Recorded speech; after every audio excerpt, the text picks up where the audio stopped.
My name is Gideon, and I'm about to die. I was born on a world long since destroyed. Some say I played a hand in its destruction. Less charitable voices say I was the sole cause of its demise. I cared little at the time, as I was blinded by my own self-righteous fury. But then a reckoning came upon me. I found others who could travel between worlds, and whose beliefs conflicted with my own. I was humbled by their power and tempered by their convictions. I resolved to learn from my opponents. I would do better, be better, and fight the very kind of tyrant I had become. For years I stood alone.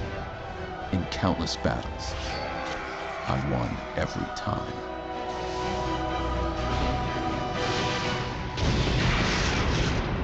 Until now.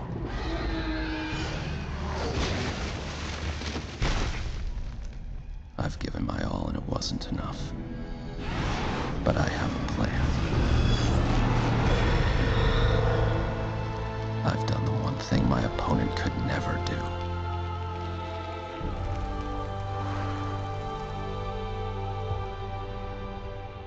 I've made allies out of enemies.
Alright, I'm back.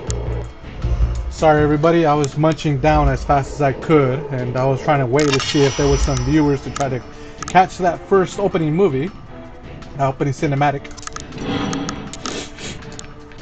But we're well off into the campaign, and our first opponent is Koth of the Hammer. Cool, from Mirrodin. And we picked ourselves a mono green deck, could be associated with Garruk.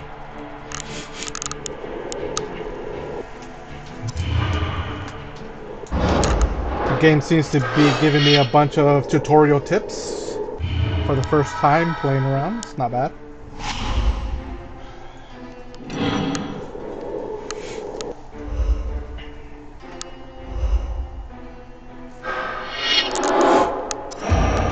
He enchanted a creature, gets +1/+0 for each mountain and first strike. Wow, pretty good.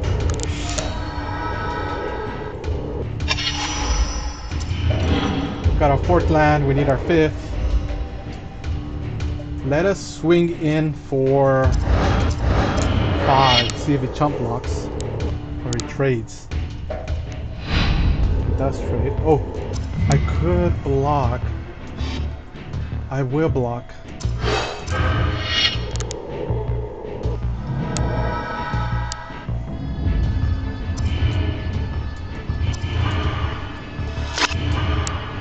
He had first strike, so he would have killed him first.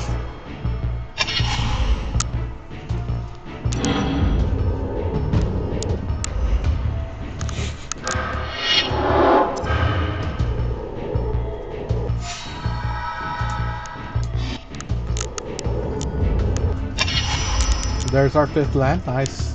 And cast this Stomper Cub, which is a 5/3 trample.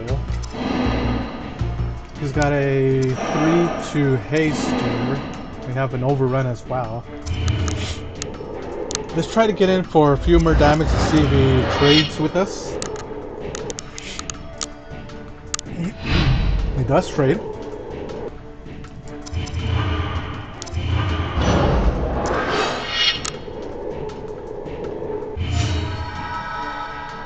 Five, 3 trample.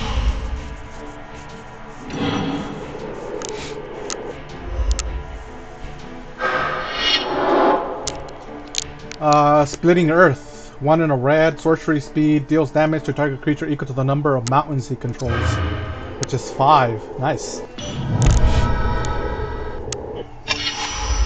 Our 6th land, so we can cast our Terra Stomper. 8/8 can't be countered and trampled. Nice. I think that's gonna seal the game for us. Unless if he has some type of red spell that can deal 8 damage.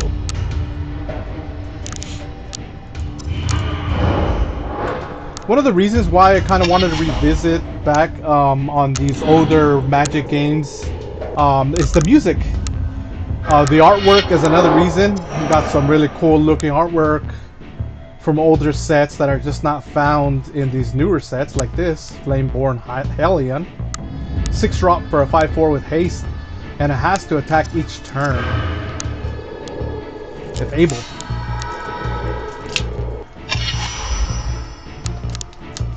Hidden Swing. We drew a Borderland Ranger 3-drop 2/2.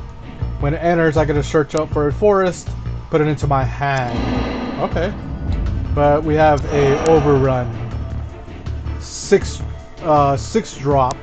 Creatures I control get +3/+3 and gain trample for sorcery speed.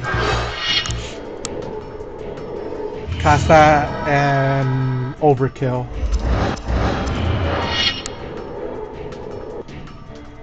This is one of the banger hits from this this version of the game, the Koth theme. It's about to finish, but we might see Koth again later, and I'll let it play a little bit longer here. But oh, we had to finish. But his theme is really cool. I remember listening to that. I thought it was always great.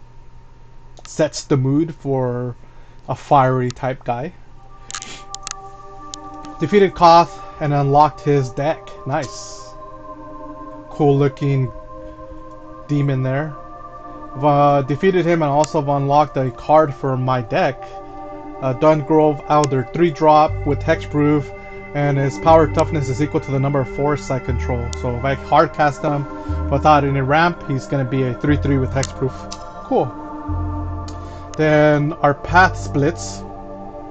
We could either go for Tezzeret, and he has a deck that we can unlock with him, and then Garruk is on the other side with no deck, so we're gonna challenge Tezzeret. And this time let's go with Koth's deck. Since we just unlocked it, let's try using it. Oh, cool looking Nicol Bolas artwork there. I remember seeing that one. That's a Nicol Bolas artwork. He looks different from the more modern styles. And there in the bottom, I think that should be Sarkhan Vol. Tezzeret plays first. I think we're going to stay with this 4-lander.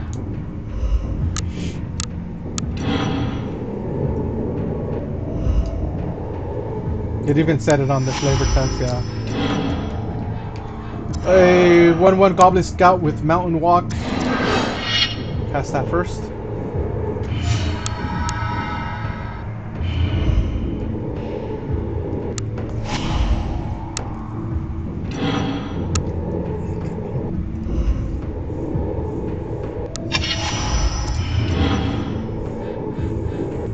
No 2-drop. He doesn't have mountains on his side, so...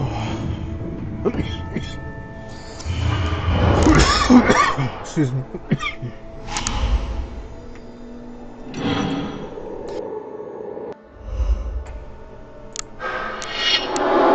Ooh, nice. Etched Champion. 3-drop. Has protection from all colors as long as he controls 3 or more artifacts. A 2/2. So it doesn't have that protection from all colors yet. I can still target him. The sad thing is I don't have a burn spell. I do have this. Gets +1/+0 for each mountain I control and first strike. It might just die to removal, but we should get in for some damage while we could.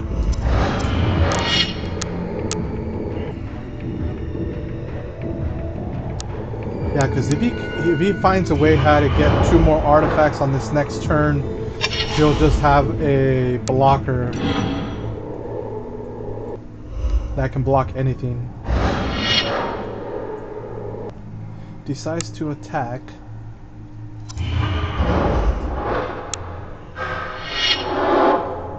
Tide Hollow Strix. We've seen him in the last game. It's a Baleful Strix version.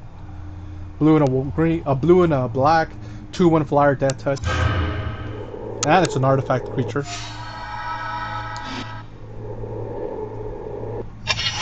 Okay, we're on our 4th land. Still can't drop any of these big bonds. We have this one, Volshulk Heartstoker.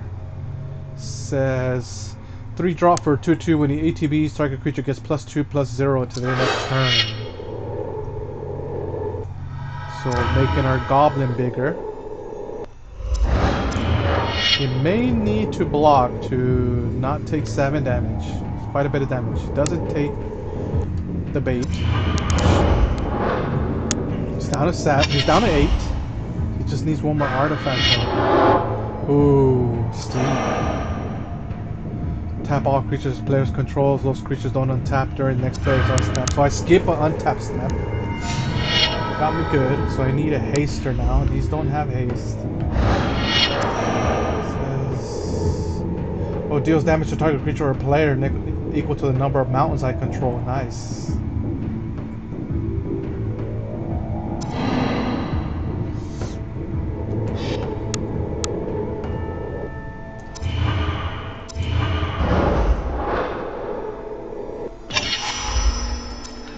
Enough to cast this 5-drop, 4/5 vanilla.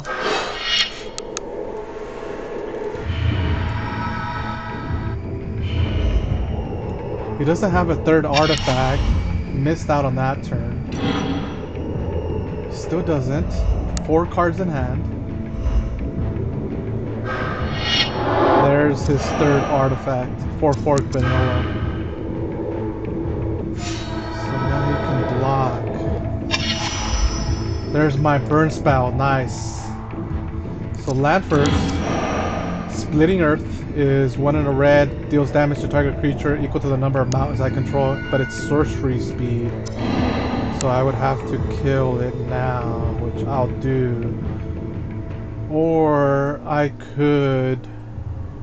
Yes, I could take out the Tide Hollow and then force him to block with this 4/4 and this 2/2. So I don't have to lose a creature. Let us just do it on the 4/4. It's just the bigger creature out of all. Go in for the full swing, at least get in 2 damage.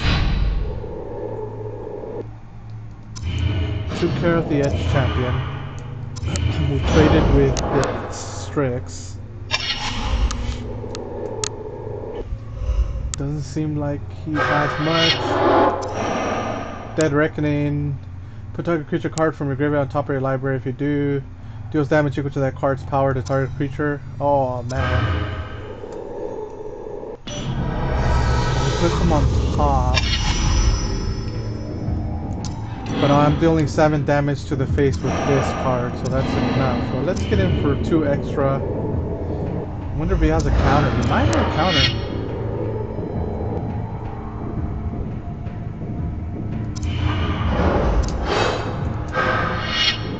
Straight to the face.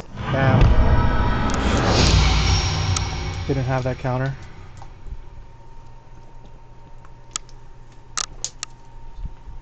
Pretty good deck. The Koth of the Hammer. We defeated Tezzeret, so now we unlocked his Machinations deck. It's Esper colors. And we unlocked a card for our own deck, Hero of Oxid Ridge. 4-drop, 4/2 with Battlecry and Haste.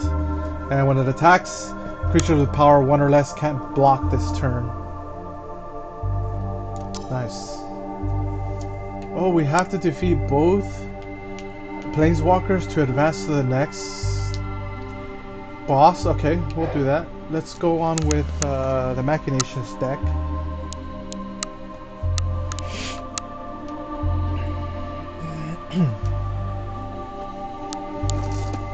Cool looking Karn artwork there in the middle of Phyrexia. 2 lands, couple counters, couple high drops. We got the Terramorphic to give us the black or the white, but not much else. I think I might stay though, just in case. I'm gonna go and fetch up the swamp so we can cast the Tide Hollow Strix at least.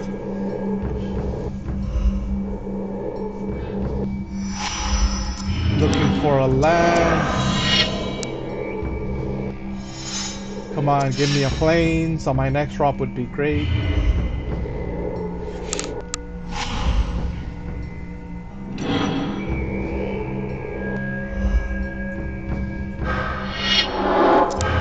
Nature's Lore.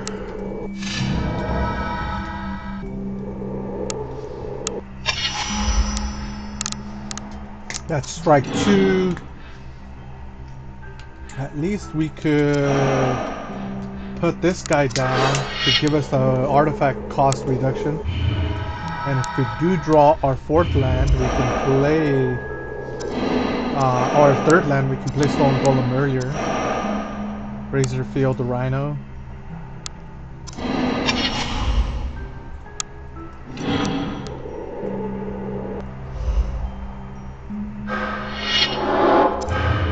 Two for reach. There we go. Now we need 1 more land.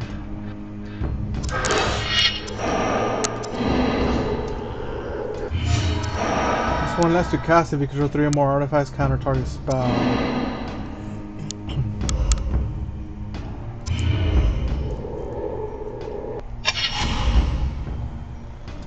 Come on, 4th land.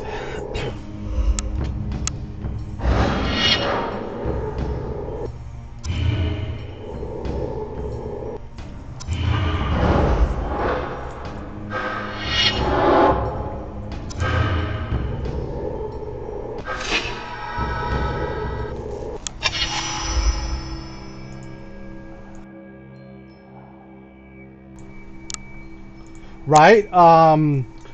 Moonchild? Yeah, that's where I kind of wanted to revisit back this certain Magic game back in the consoles. It's just the nostalgia.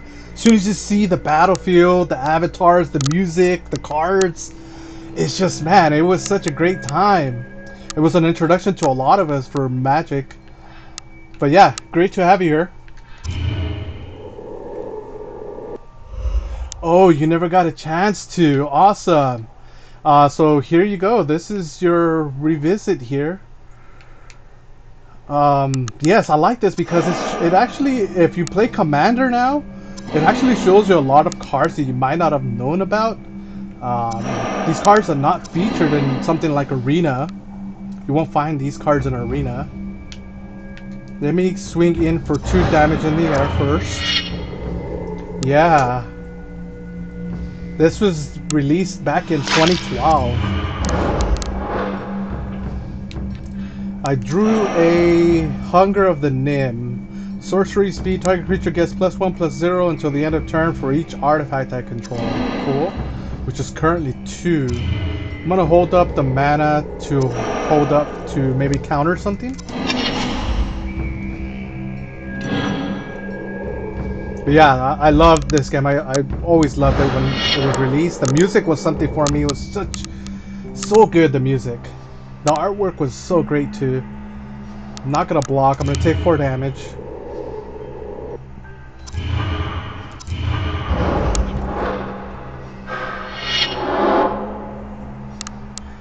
He cast a Crawl Worm, 6 CMC, 6/4 vanilla.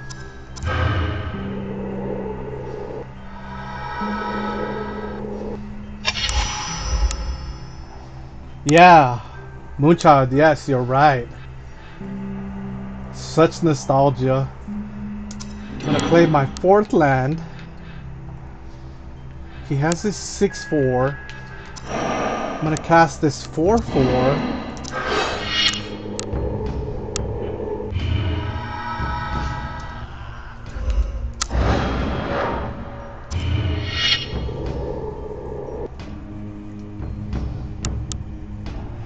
Yep.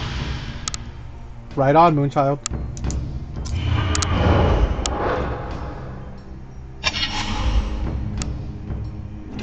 Back when this game was released, I think Commander was just taking off. Because I remember right, I think the first Commander deck released was back in 2011.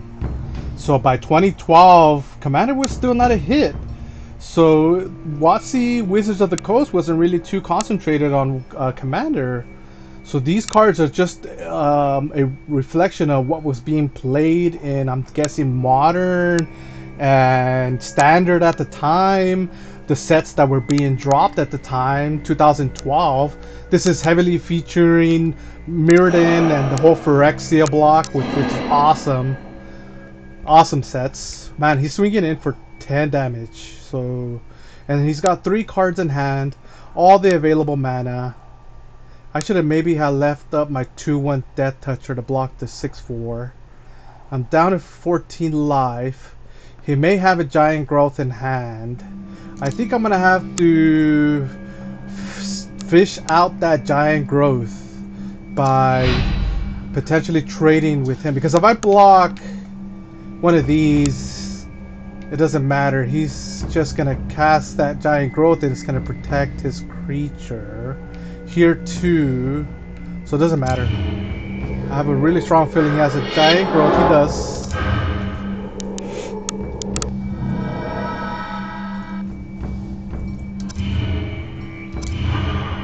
He got me there.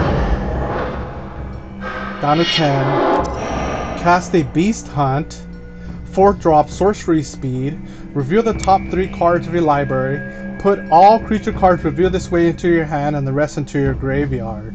So if anything, it's a way to mill cards into your graveyard as well, as long as they're not creatures. And then if you have a way to already kind of look at the top of your library and you're kind of confirming that you have creatures on top, this is a great spell. Just ways to refill your hand with creatures. Let's see what he hits. Oh. So yeah, see, he hit 2 cards. He hit a deer, a spider, and then he put a land in the graveyard. And he cast a Rune Claw Bear, 2/2 vanilla.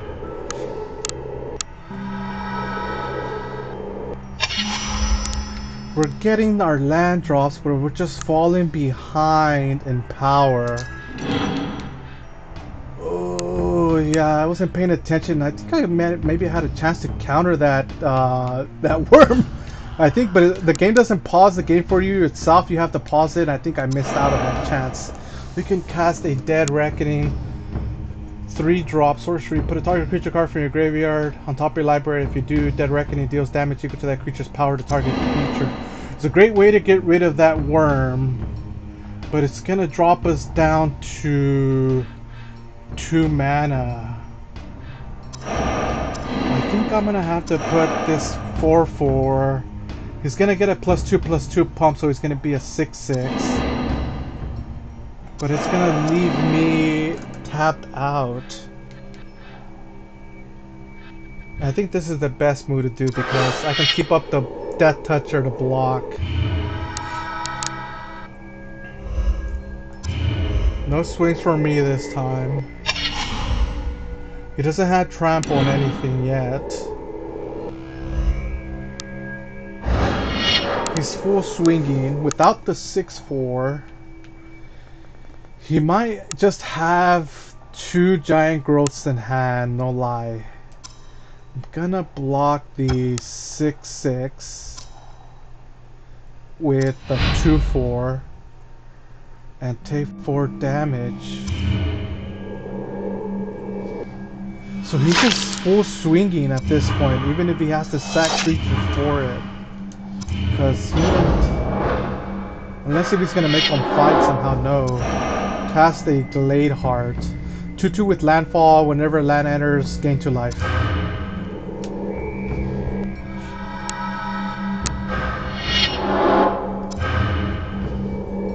Two 4 spider replaces the one that got killed. I got another rhino,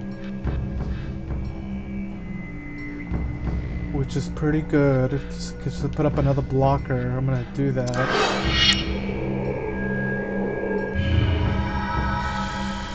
We're playing with fire here because all he needs is to draw into an overrun and he's got game.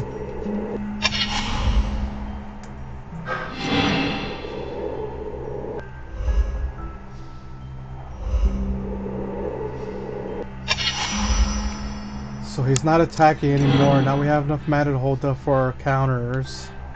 We're gonna go ahead and get rid of that 6/4 with this spell. We have enough mana for our counter. I'm thinking about swinging and trading with the spider. I think I may do that. I'm gonna do that just in case to get rid of a creature in case if he draws into an overrun.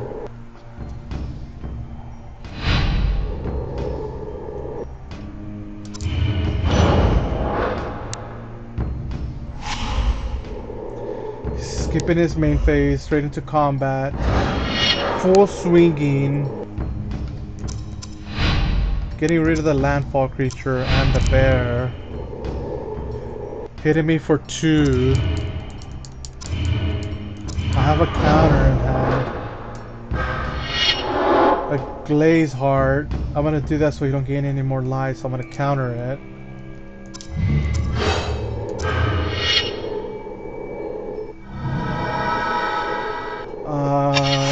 The field is open for attack. I can swing in for 13. Oh, I can give my creatures +1/+1 for each artifact I control, which would be +3/+3 pump, so it's going to be an extra 6. That's game. Nice. So I can cast this to give him maybe the bigger pump. Yeah. Oh no. Why did he use all my black mana? Oh my gosh. That is the game for you. I used up all my black mana and I couldn't cast this. It's saving up my counter spell. I guess the game wants me to play smart or defensively.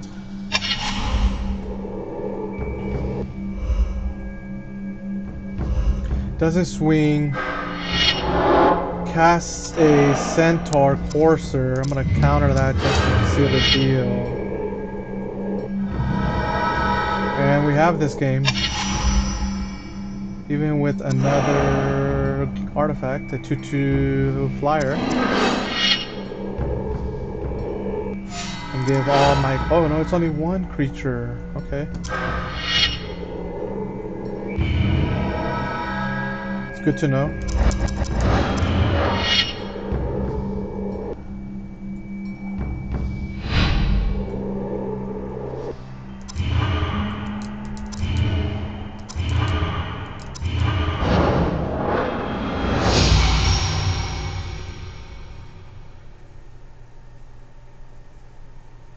Nice. We took that match. It was a little close. He was being a little bit green, where he does good. I defeated Garruk and unlocked an arch enemy campaign. Cool. Forgot that was in here. There's arch enemy for you right there. It was all the planeswalkers versus Nico Bolas. Give me a second here.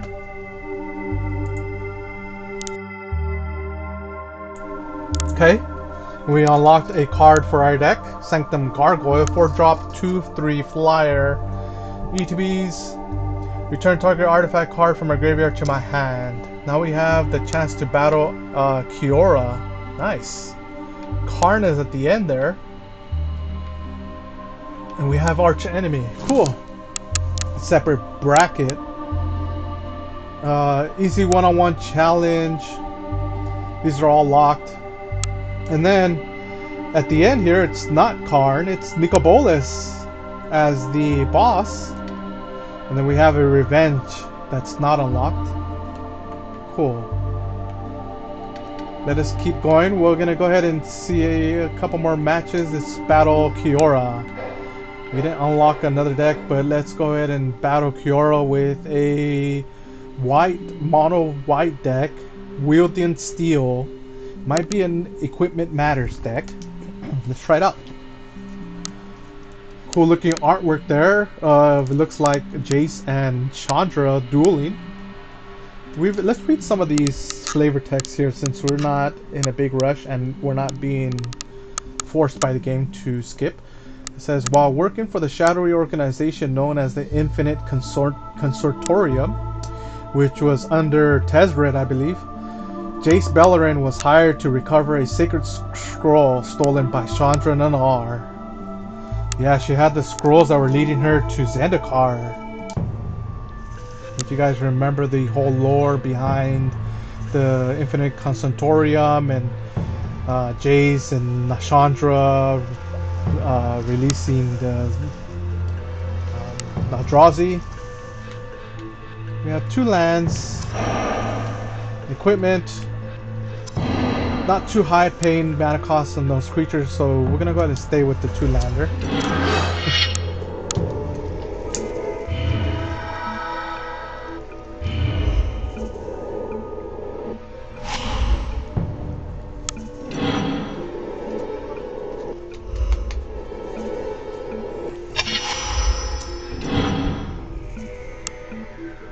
Cast the 2/2 vanilla.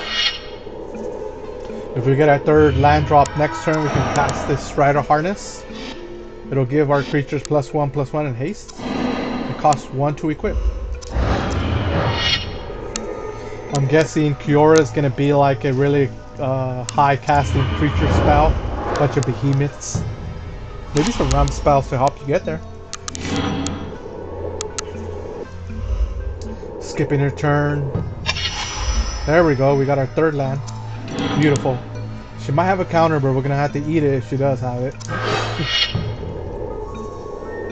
Nope. Swing in for 4.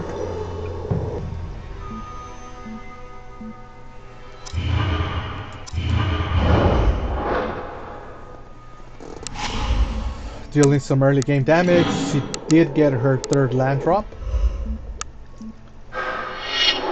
And the Cultivate is really going to get you there.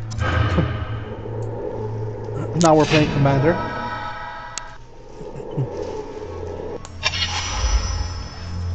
Cool thing is that I have this creature.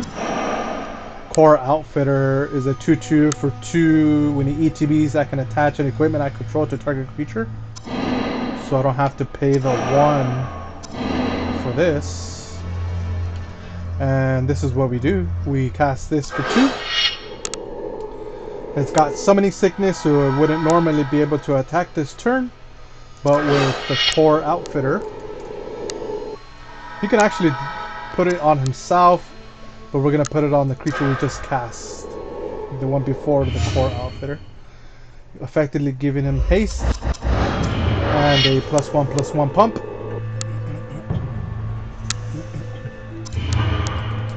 Now dealing some major early game damage. Cool song here. Kiora's song is fitting of some like underwater deaths. Aether Mutation. 5 CMC sorcery speed. Return target creature card to its owner's hand. Put a 1/1 green sapling creature token on the battlefield or excess CMC of its mana cost. So 2.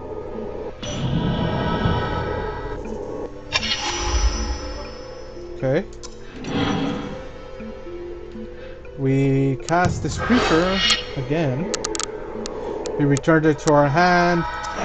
We can go ahead and re-equip it on itself, giving him haste. We're gonna skip on swinging with the 2/1 and swing everything else.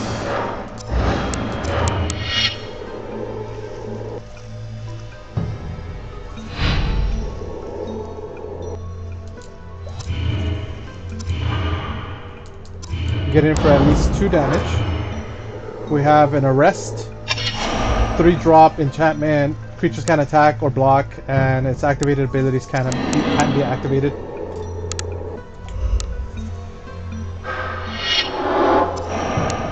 Undo Giant, 4-drop 2/4. ETB, search your land for a basic, put it in the battlefield tapped. She's getting there. She's at 7. She's gonna untap for 7 next turn. I have this. It's cool that we drew this Core Hookmaster because it's gonna let me tap a creature which she ETBs. We're gonna hold off on that, maybe, but we also have an arrest. I think we won here because of the Core Hookmaster. The game just gave me the perfect answer. I forgot that she was such a low life total. So tap this creature. She's never gonna be able to cast anything big. She's down to 5. Full swing.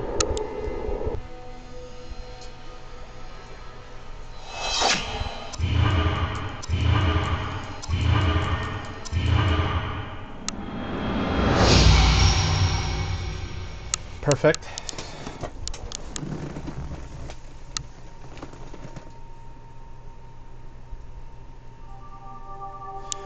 We defeated Kiora Atua. I forgot she had a last name or middle name. And we unlocked her deck, Ancient Deaths. Kind of want to play it. I like running big creature decks. Defeated Kiora, unlocked the creature card for our own deck. Pure Steel Paladin, awesome. EDBs, whenever an equipment enters, I can draw a card, and then it's got Metacraft. If I control 3 or more artifacts, equip costs of equipments are 0. Such a good card in Commander. Let's go up against Sarkhan Vol. And let's use Kiora's deck. Sarkhan Vol might be running Jund Dragons.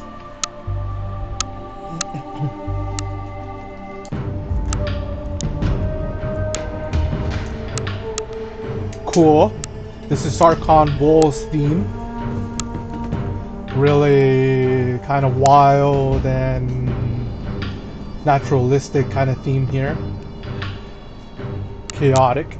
We got 4 lands, a forest, and 3 islands, and then we got some big drops. 8 drop, and a Kozilek, Butcher of Truth for 10. We have that 8th mutation that she cast on us last turn. We're gonna stay with this opening hand just to be safe. Hopefully we draw into our ramp spells and into our lower casting cost spells. See what we get. See what Sarkhan Vol's running. Red. Obviously, yep. 1/1 Haster, Goblin.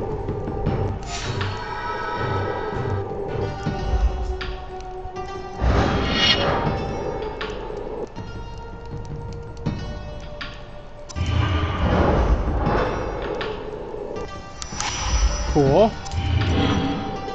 5th land.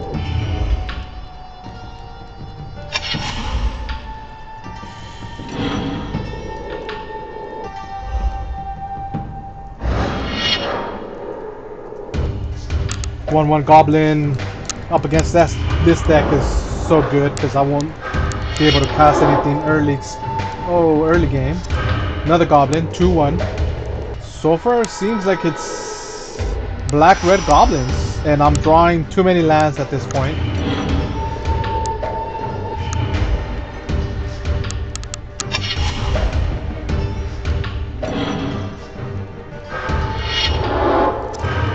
Another 1/1 goblin.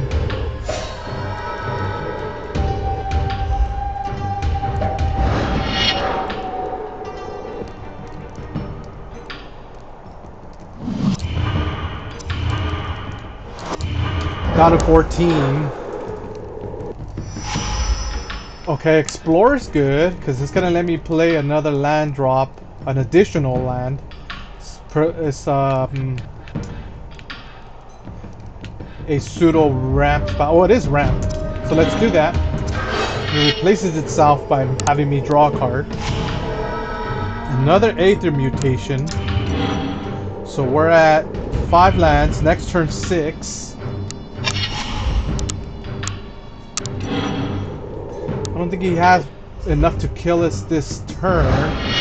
Swinging in for 4. Down to 10.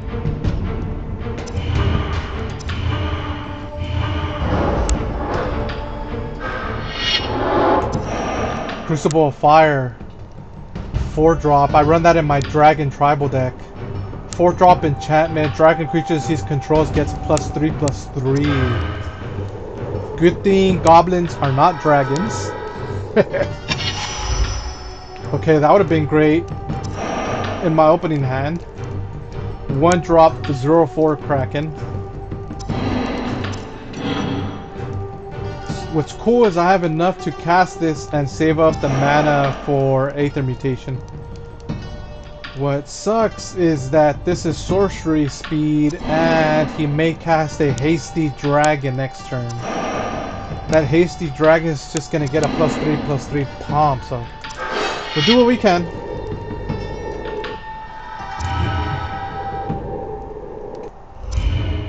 Hopefully we draw into our 7th land.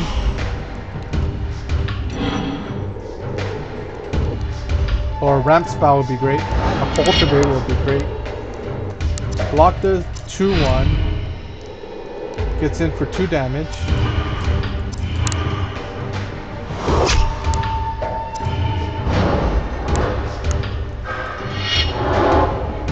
Oh, nice. He cast a Voracious Dragon. It is a 5-drop 4/4 with Devour 1. When it enters the battlefield, it deals damage target creature or player equal to twice the number of goblins it devours. So he might devour all of them. He does.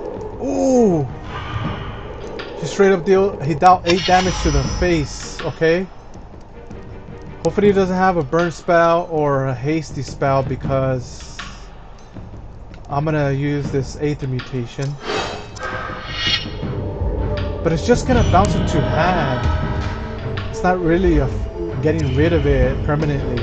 Oh man. But I do have another Aether mutation that's gonna give me another 5 Saprolines.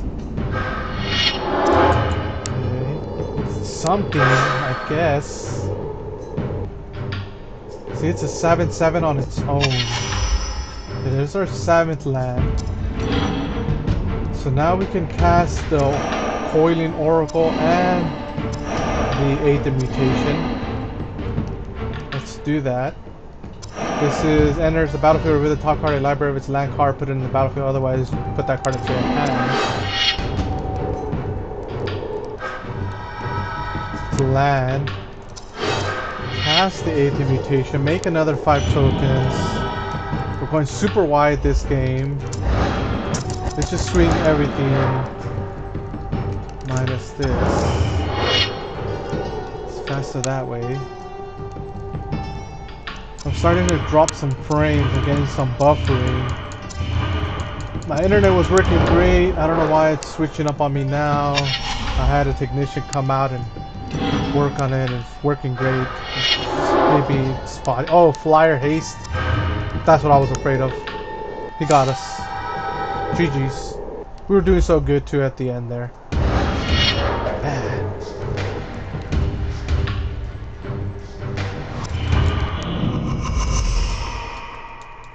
Yeah, the Cure deck is just a little too slow for what Sarkhan is doing. Let's give it another shot regardless. Stay with Ancient Deaths. I want to see a different curve. There we go. So see, Alvish Piper is going to help us get those big drops down early. Got an Explore, Compulsive Research, and a Cultivate, and the 3 lands to play that. Oh man, we're golden here. This is what I'm talking about. Gonna see optimal performance from this Kiora deck. And my internet seems to be buffering a lot more than what I like. I'm gonna try to see if we can do anything here on my end.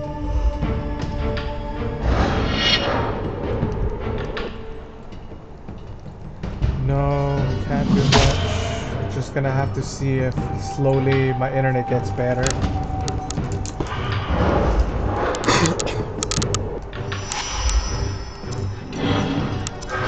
Explorer hopefully replaces itself with the land.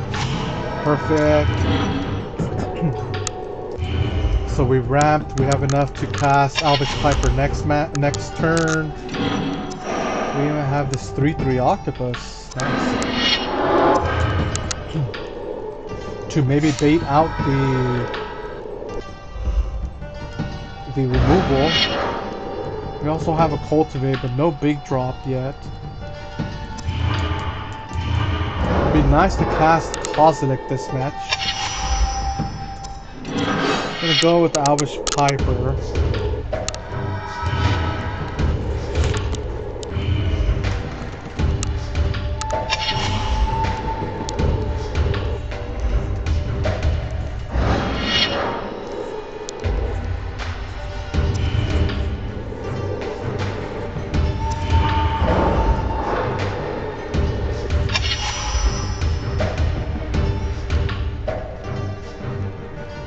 Cast the cultivate. We could ramp. Get the land card. He cast a burst lightning. At least we can respond once. Put in an octopus in play. Too bad we didn't get to see a bigger creature.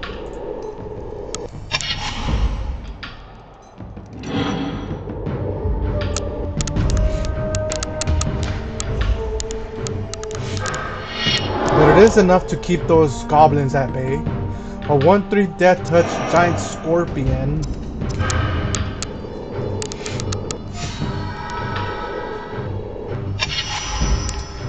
We're getting all the lands that we need. We're on 7. Compulsive research or cultivate. We could even do both. Let's do research. Target player draws 3, then discards 2 unless you discard a land card. Which we should have maybe kept that land. No, we did get a land, so we discard a land. Play the cultivate. No, play the Ondu Giant. Put a big blocker up.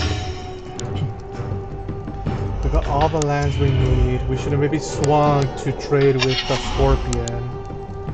Yeah, we messed up there. We want to trade with the Scorpion. Ruben Medallion and foil. Nice. And old school art. Red spells cost 1 less to cast. Sweet. He's playing Commander. We're playing Commander now. 1v1 Commander. Okay. Cultivate.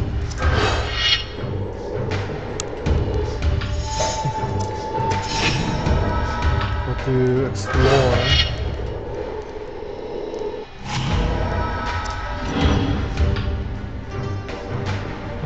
We're gonna swing in with the octopus because we have a second.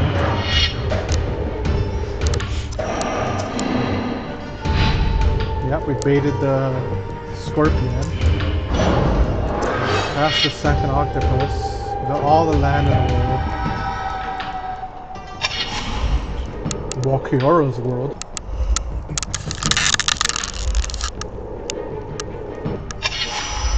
And we still need more land. Good thing we have tidings. 5 CMC, draw 4 straight up.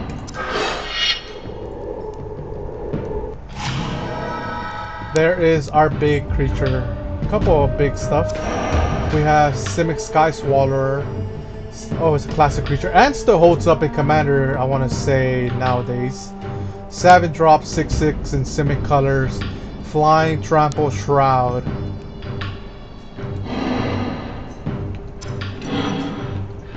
and a polymorph. 4 CMC sorcery, destroy target creature, can't be regenerated. This creature reveals cards from the top of the library until it reveals the creature card. Then player puts that card into the battlefield and shuffles. So we can do it on our own creature.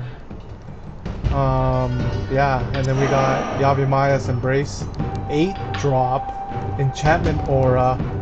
You control enchanted creature, so you steal something, and enchanted creature gets a buff on top of it, and trample. I like the artwork there, where it looks like a tree to control of a soldier, and it's making him fight against one of his own fellow troops. Too bad we can do the Aether mutation, but we would only get 1 sapling from it. Then we could do the polymorph on top to fetch up something dangerously big from the top. It's just too much for too little for right now. So let's just swing in for 5.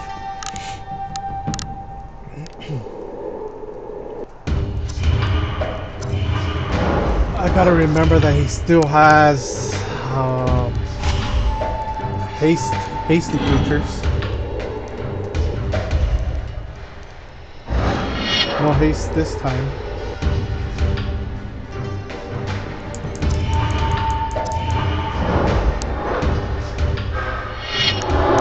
Okay, the same dragon from before, the voracious dragon.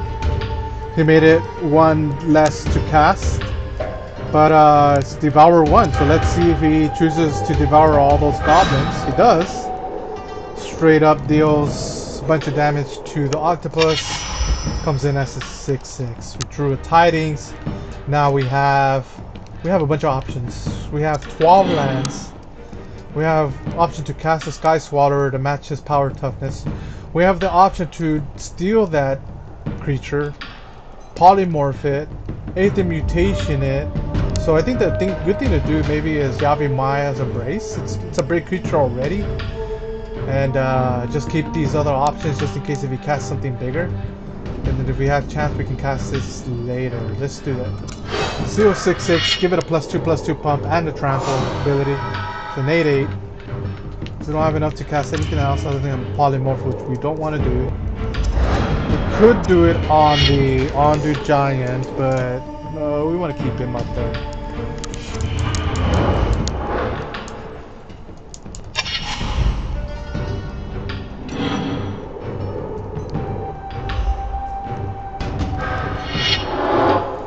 Another voracious. Oh, his deck's filled with the voracious dragons. Okay, now we have a bunch of options. Yeah, let's do the polymorph since we drew a low CMC creature. There might be a bigger one on top. Aether mutation, the dragon, giving us 5 saplings. Polymorph one of the saplings. Killing it. Put in a Kozilek. Wow, just what I was wishing for, hoping for. We put a Kozilek straight onto the battlefield. Sadly, we didn't cast him, so we don't get that draw 4 cards ability. But we did give him. We do have a 12/12 Annihilator 4, so that's just game winning. Still cast the Korean Oracle. See what we have on top. Giving us a Lorthis. This is just Lorthos, a Tidemaker.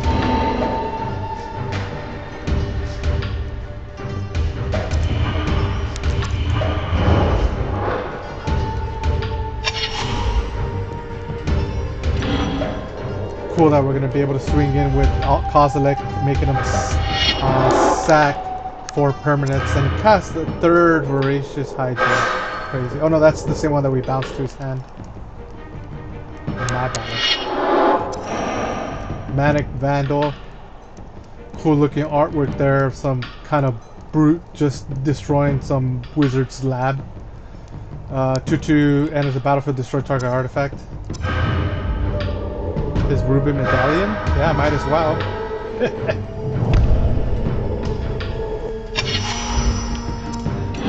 Cast the Lorthos. Cast the Tidings. Everything.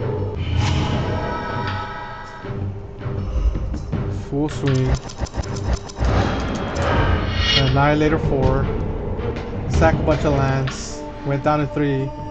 Game.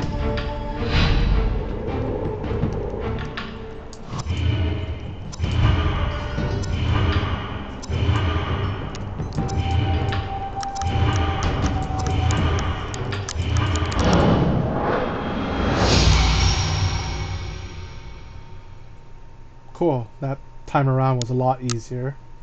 We were just given all the answers to what Sarkhan Vol was doing, and he didn't really do much that turn either. He didn't have enough goblins as much. The Voracious Dragon came in later, maybe earlier, but with not as much impact. Ooh, we unlocked a Primeval Titan. Fun fact, that's a banned card in Commander. 6 drop for a 6/6 giant trample. When it enters or when it attacks, you're gonna search your library for two land cards, any land cards. So you can go and get your Gaia's Cradle, your Boseiju, all your good stuff. And we have to battle Jace in order to battle Chandra. Let's go ahead and do that. Let us use this Dragon's Roar, the deck that we just unlocked from Sarkhan Vol. Let's see if we can do better than he did.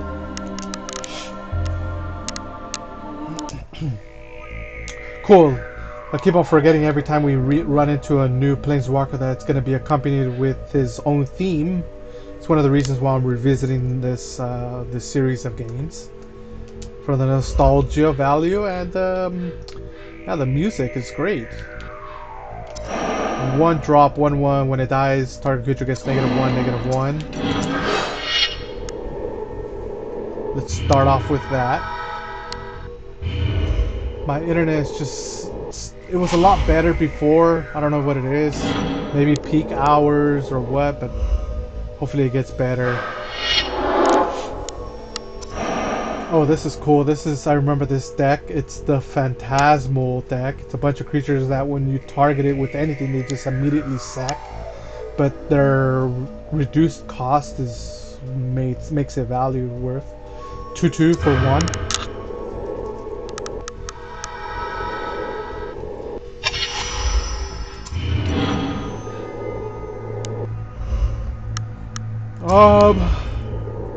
I'm gonna keep this because that targeting ability when this Festering Goblin dies could actually take out the bear just by targeting him with that ability. So we're gonna keep him up. We're gonna eat the 2 damage.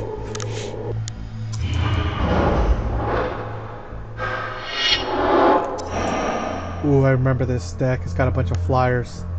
2 drop flyer equal to the number of illusions on the battlefield. That's something we haven't seen creature type wise in Commander Magic recently, is illusions.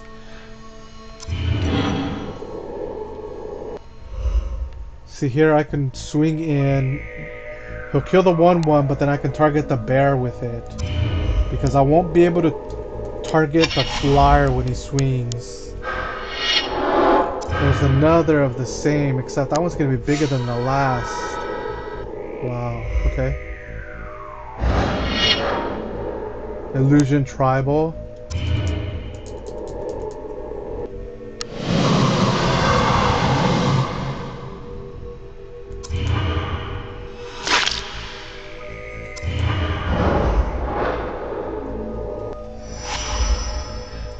Okay, we got a 1/3 Death Toucher that can block that bear. Nothing we can do about the flyers though.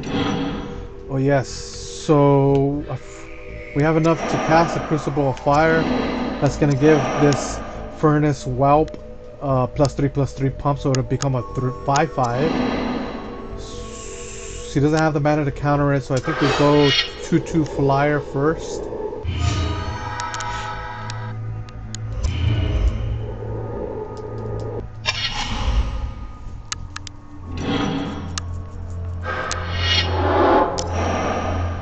Two illusion unblockable.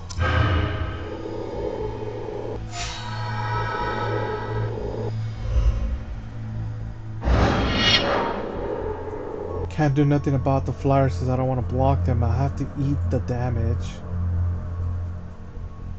Oh, man.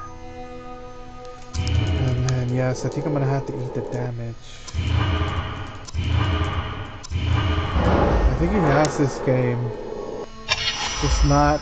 He was a lot... Oh, no, that we got a targeted removal. -2, -2. So this can work out. We can do this and keep up the 1 black mana to instantly target his...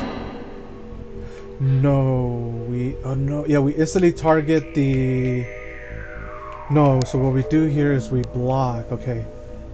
No, we swing so we can target the bear. Perfect, okay, so... Yes. So I'm gonna try to fish out the block with the Phantom Warrior. Yes, he blocked it. So now I can actually kill the Phantom Warrior, you're right. I think that's the better thing to do. Kill the Phantom. That's unblockable. Cast the Crucible. Why did it use up my black mana? Oh my gosh. Why did it... Because it wants to keep the mana up for the pump from the Furnace Swap. That is not what I want to do. Yeah, this game is done. We lost this match due to several factors. Me misplaying the game, actually using up the wrong type of colored mana. I remember this artwork. This is cool looking artwork here. It's got Elspeth and Koth there using their abilities to ward off some Phyrexian. They got names. I forget the name of those Phyrexians. They actually have a card. And so does that one green looking one there in the background. They all have cards. Cool. Okay, we're missing Swamp to cast our spell, but we have a Burn Spell, 1/1 Goblin, and a Dragon for later. We're gonna keep this. And we're on the play, so we're gonna cast the 1/1 Taster. Get in for some early damage. I know he has a bear in hand.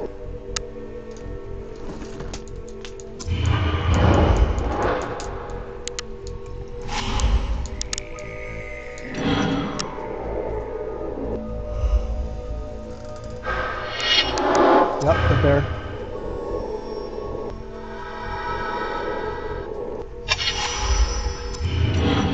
We can kill that bear, hold off. We're gonna hold off. We drew into a late game play. Furyborn Hellkite. 7-drop 6/6 with Bloodthirst 6. Means if player was dealt combat damage this turn, I think combat damage, it might be any type of damage. On your second main phase, it enters with a +6/+6 counters. Bloodthirst.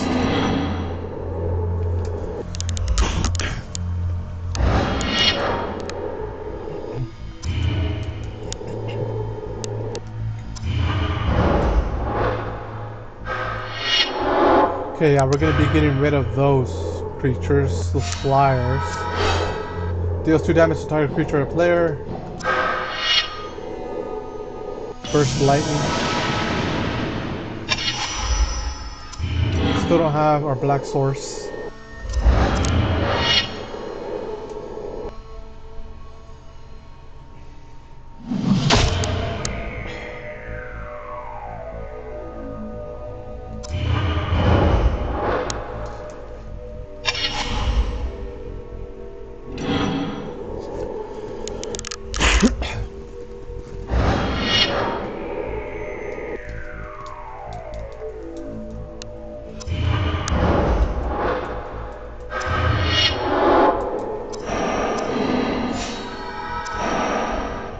One unblockable. Aether Figment. Another Phantasmal Bear.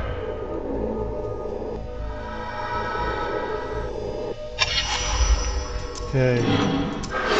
They're gonna give me these black spells. I need some swamps.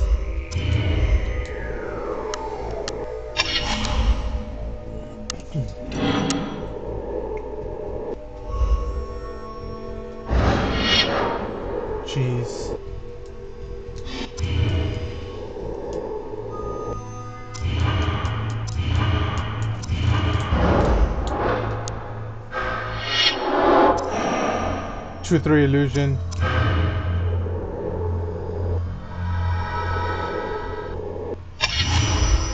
Yeah, if you're gonna if you're gonna be giving me those black spells, you gotta give me swamps.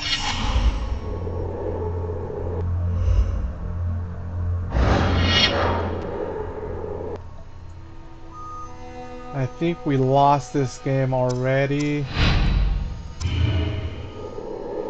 just due to not having our colored sources on hand.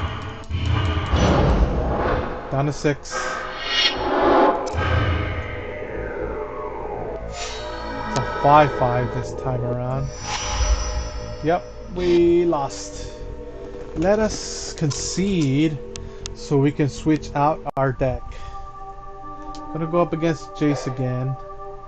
This time, let's bring in our Machinations Tezzeret. Show Jace a lesson or two. Okay, this time we have on colors. We're going to be able to sack this for our island. And we have all our Esper colors. We have a Steel Overseer, Pilgrim's Eye, and a Sanctum Gargoyle.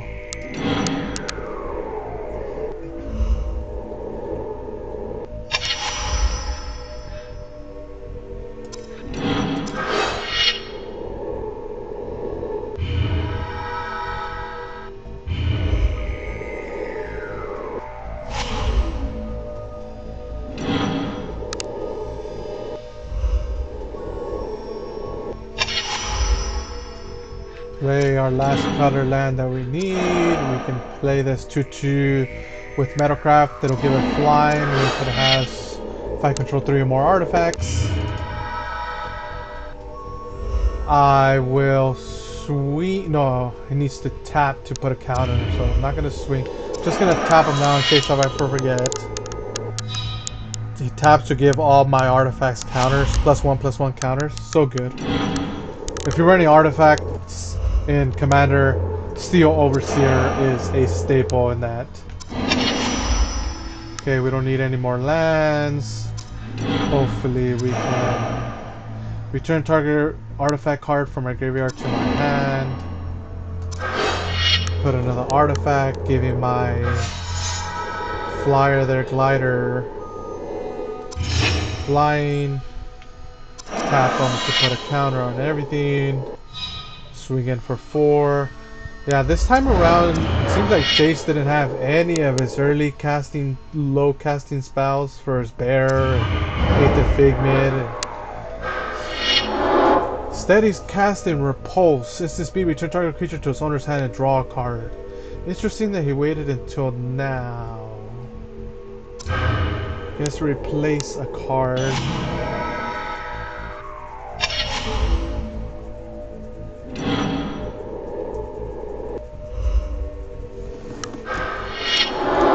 Two, 3 illusion, vanilla.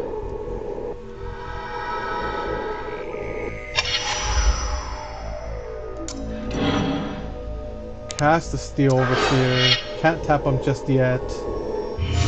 But just another threat on the field, giving everything time.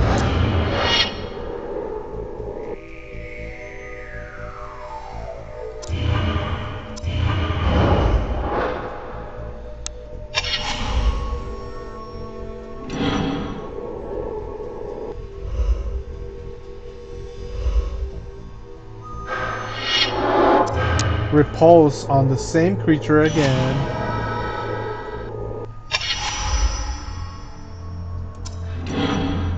Cast the Repulse. Cast the Steel Overseer. Swing in for 6. Next turn, if it stays the same, target creature gets -1, -0, and he draws a card. Okay. It's still if it stays the same, he's gonna lose. I still have game next turn the way it stands.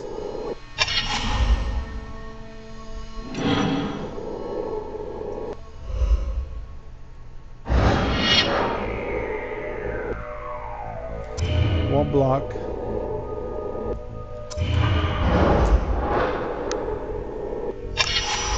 And game, unless he does anything.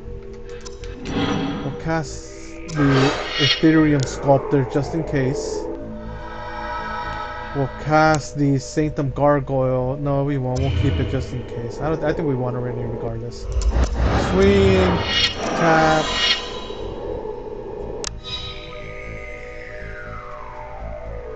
Game.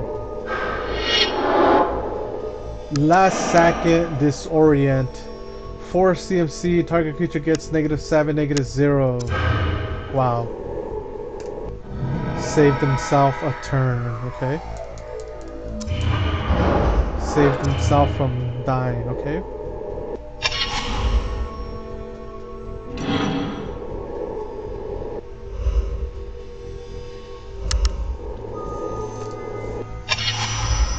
This game.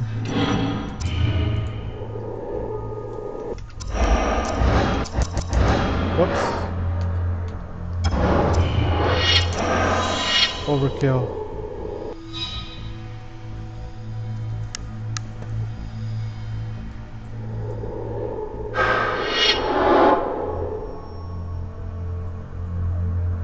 Oh my gosh.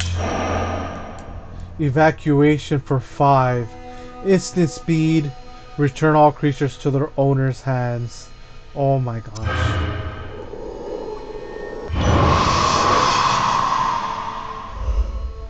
Well, at least I can cast everything again. Just save them a turn. Jeez. This guy's getting desperate.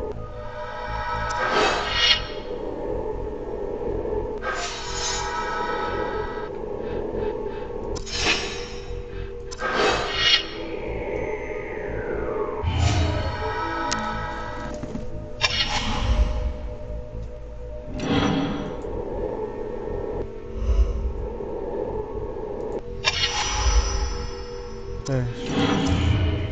Should be game now.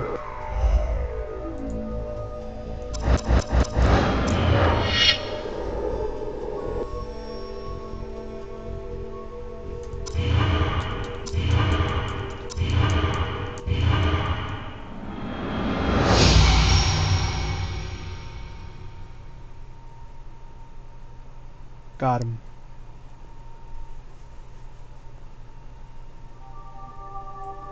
We unlocked his illusion deck, Realm of Illusions. Cool. Unlocked. Wow. We unlocked 3 cards, 3 Golem's Hearts. When a player casts an artifact spell, gain a life. I don't know if we needed that much. Let's go up against Chandra.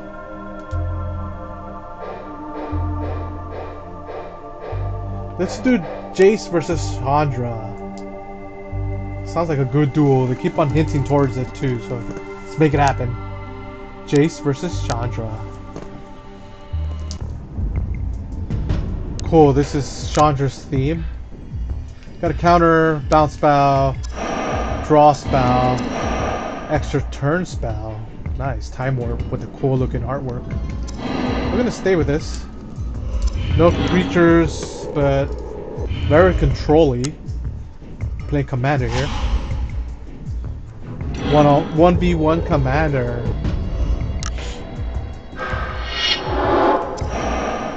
Flamekin Brawler 0/2 with a pump spell ability.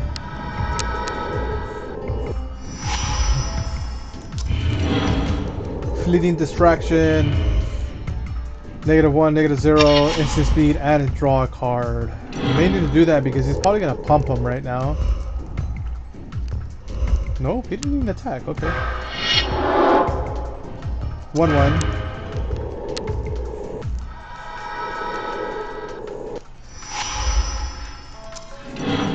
Nice. We drew into a wall of air.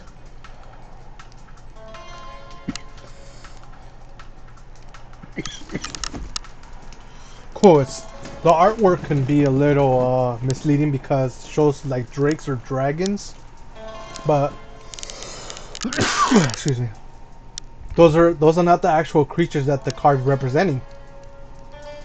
That white mist that you can see there in the background, which looks like what could be air, that's the actual creature. It's a big old huge wall of air. It's a 1/5 defender flying for 3. Cool. That's gonna keep these pesky red creatures away for a bit. We're not gonna cast our counter. We're gonna hold our counter for maybe something bigger.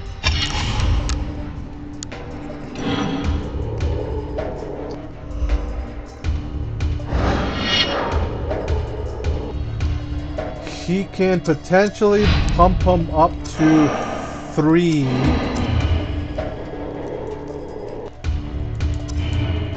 Okay, we're just playing here. We're just playing. Okay, we got a Aether Figment. I can kicker him for 5 or play him for 2. Either way, he's going to be a unblockable creature. He's either a 1/1 or a 3/3. We have enough mana to hold up for a counter. We don't have enough to play a land. That sucks because we're missing our land drops. So we're gonna cast this for the 2 cost. We're gonna keep out the Fleeting Distraction to see if we can draw a card on his turn. Hopefully it's a land.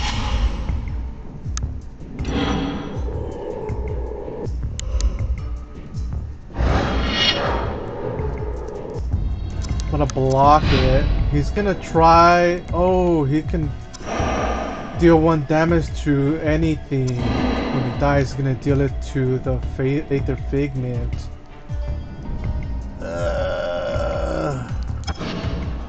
I'm not gonna block, and you can do your 1 damage.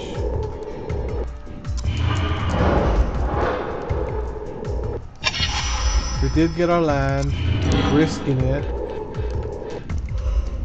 We're gonna swing in for unblockable. I think Chandra shares the same theme music as Koth of the Hammer. If I remember, we'll see. We run into Koth again.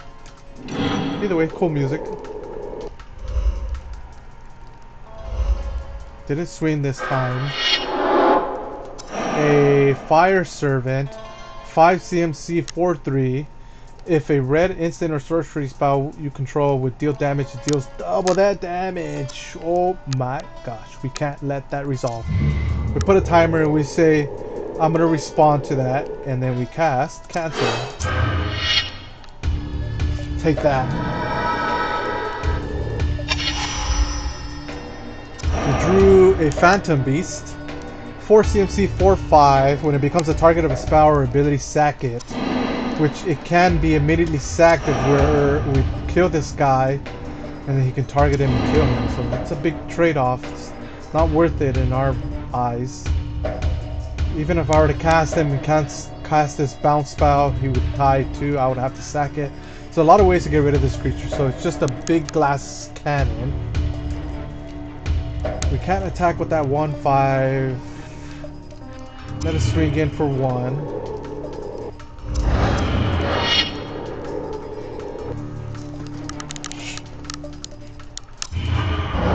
I'm gonna cast this Phantom Beast. See what he does with it. It might fish out a burn spell from his hand. Something that deals 2 damage or something would kill him. So it doesn't swing. Kavu Flame Tongue. 4 CMC 4/2. When it enters the battlefield, deals 4 damage to target creature. Yep, he got him. It was either that or the Aether Figment as well. So we drew our 5th land. That's cool because we can play our Time Warp, but we don't have enough board presence to do anything that significant with an extra turn. We do have enough to cast a instant speed draw 3. I'm gonna do that. Instant speed draw 3 on his turn. Maybe bounce the no. If I bounce the Flame Tongue Kavu, he's gonna be able to cast it again and get that deal 4 damage to target creature again. So we'll see what we do. We can still block it with the 1/5, so that's no biggie. Let's do that. Okay, so he's gonna. Okay, so he's probably gonna pump this Flamekin Brawler. Let us block the Flame Tongue Kavu. See what he does. He is gonna pump. Pump again. Pump again. Pump again. Pump again. One more. Yes, now we got you. Then we cast Repulse on that Flamekin Brawler. Got you. We got you. We got you. And we can might as well cast the Fleeting Distraction. Or do we keep it? Let us cast it to save ourselves one life from this guy. We drew our land. Played a lot there on his turn. Okay, we got that flying card. That was really good. So now we can put this on the battlefield and then cast our Time Warp. Its power and toughness are equal to the number of illusions on the battlefield. Perfect. I have one other illusion. So it's a 2/2. Now it's a 3/3. Cool. We swing in for 1.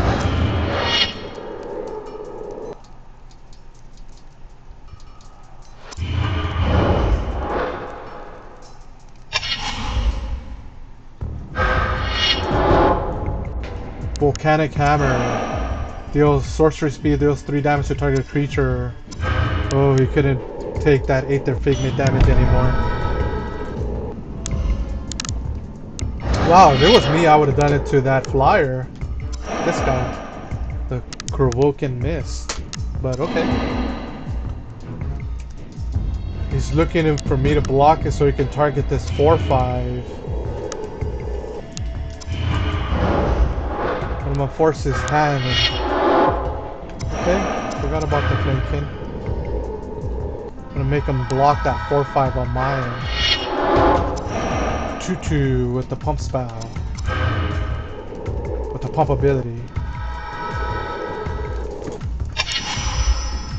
I finally got the Phantom Bear. I could do Phantom Bear, and then I won't be able to do Jace's Ingenuity. Let us go in for the 4 damage. Plus the 2 in the air. He's taking the 6. She's taking the 6.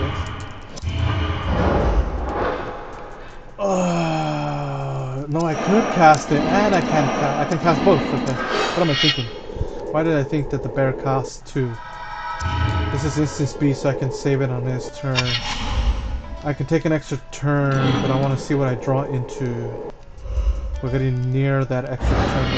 Yeah, I could have got an extra damage in with that bear on play. And I had to eat it. It's probably gonna pump creatures like crazy, so we're gonna block here.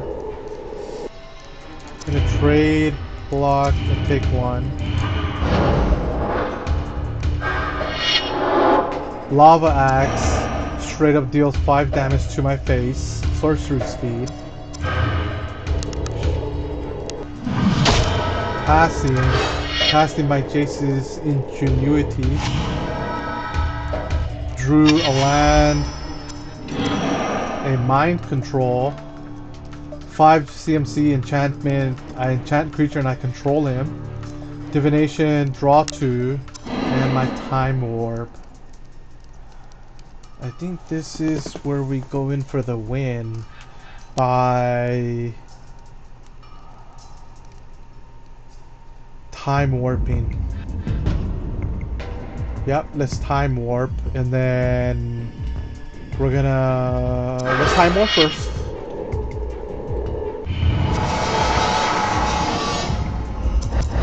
Swinging for 6. It's probably gonna have to block. Maybe not this turn, maybe the next turn. No, he's gonna block.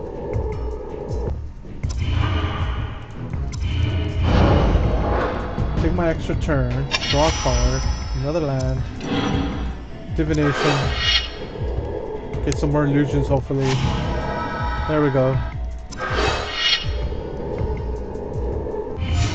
And it's still not game. We're one life off.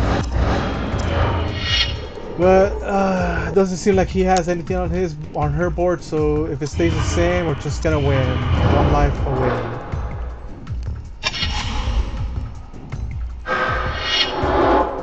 One damage straight up. Yep.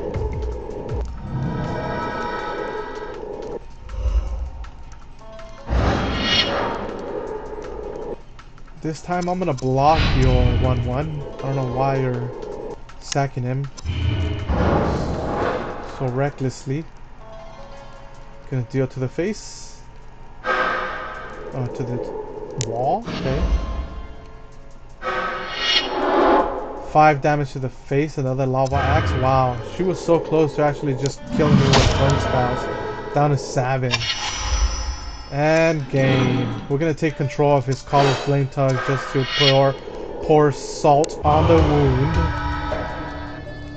Oh, we got Summoning Sickness. I thought that it would, but it switched players, so I guess it would have Summoning Sickness.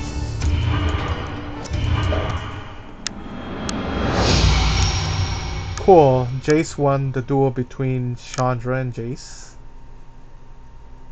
Chilled her to the core. Looks like we're getting a blue version of Chandra and Fractured Realities coming up. We unlocked her deck. We got Unquenchable Fire. And we unlocked a Mahotmoti Jin. It's a 6-drop, 5/6 flyer.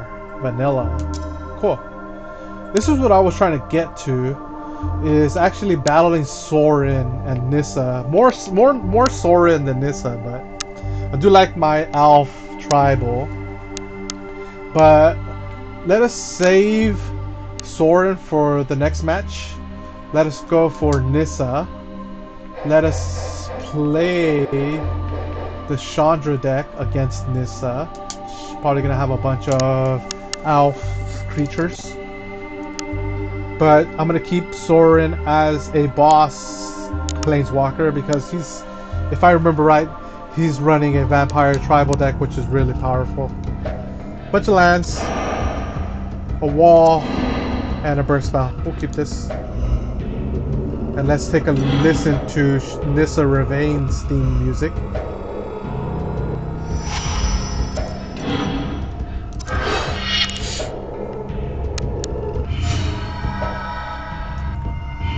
It's a 3/3 for 1, but when it blocks, you have to destroy it at the end of combat. So you gotta choose when you want to block very carefully.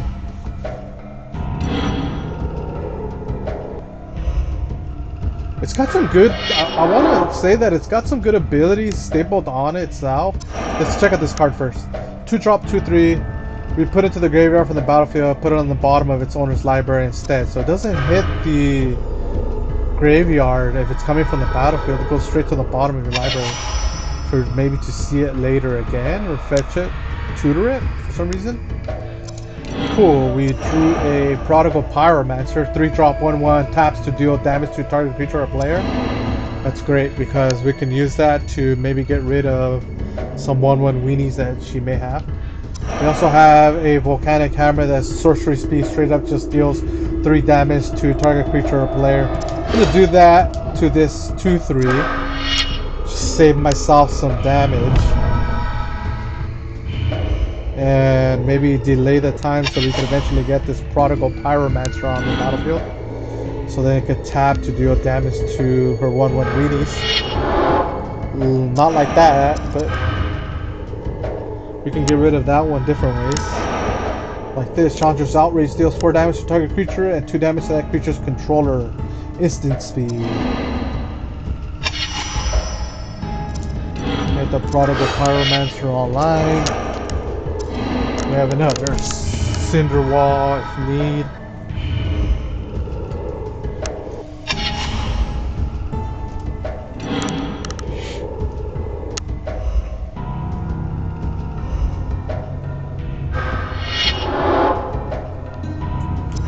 Wild Heart Invoker, 4 CMC 4/3 with 8 casting ability.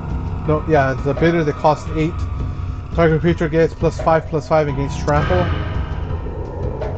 Pretty cool for a commander when you're running out of options and you have that creature, the way to get in 3 for damage for trample. So our Prodigal Pyromancer is still online. Let's get rid of that Wild Heart Invoker. Maybe on attack, just in case she has a pump spell. But I would gladly trade it with my Cinder Wall, so we're gonna keep up the mana.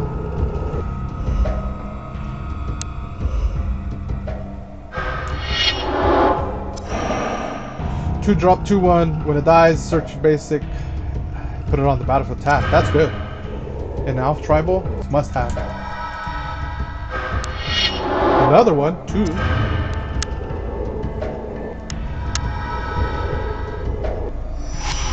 Okay, we're kind of, I don't know, it just kind of took over there. We didn't even cast that instant speed. We're going to save it. I want to trade with that Cinder Wall. We drew a Fiery Howlhound. 3 drop 2/2 with the Pump's ability. And cast both this and the Cinder Wall. But you know what we missed is we missed the Prodigal Pyromancer ability. We could have used that to destroy his elves there, but then he's just gonna ramp. Let's do it regardless. It's just one less body that he can be swinging in with. We're gonna do it on his turn. That way he doesn't have it available on his turn. So we're gonna save the tab ability. He might swing in.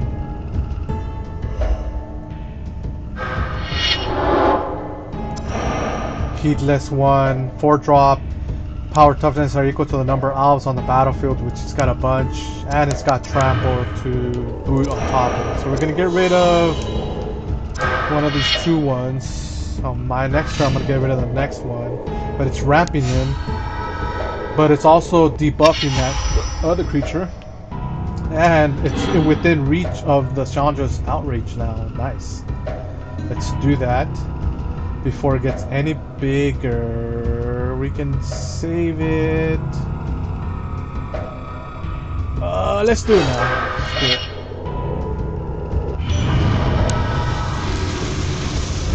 No attacks, because that 4/3 is still online.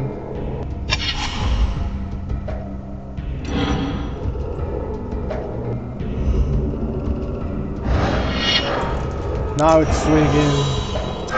Kill it. Good thing that it enters tapped. It's got a 2/3 and a 4/3. Ooh, nice. And I drew a 4 damage removal. Get rid of that 4/3. Get rid of the 4/3.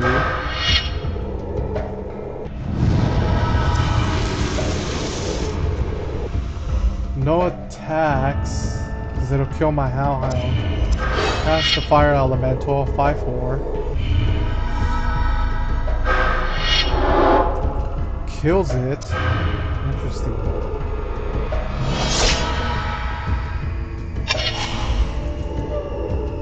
She's running out of cards.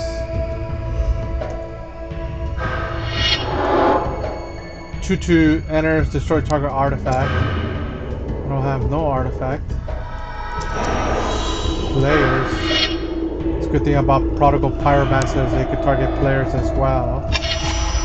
Land drop. I can trade with my Hellhound. Let's do that.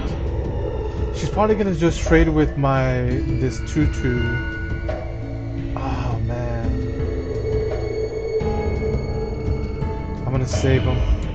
We're gonna save the Hellhound until we can find a way to deal with at least one of those creatures, the 2/2, to force his 2/3 to block. Oh no. Now we need to swing. 2/2 Imperious Perfect.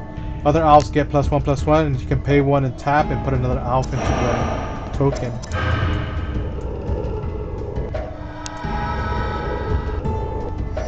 Oh, I gotta doubt the 1 damage to the face.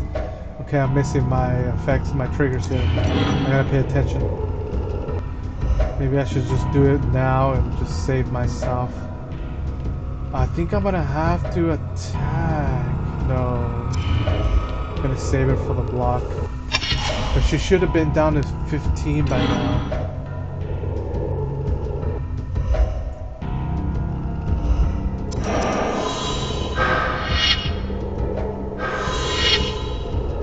Oh no, she's able to do that stuff now. I gotta get rid of that creature now. I got another Howlhound. Oh my gosh. I gotta get rid of that Imperious Perfect or else this game's just gonna get out of control. I can't sack the creature for it, so I'm gonna have to just hold off. I need a burn spell. It's the only way I'm gonna take control of this match.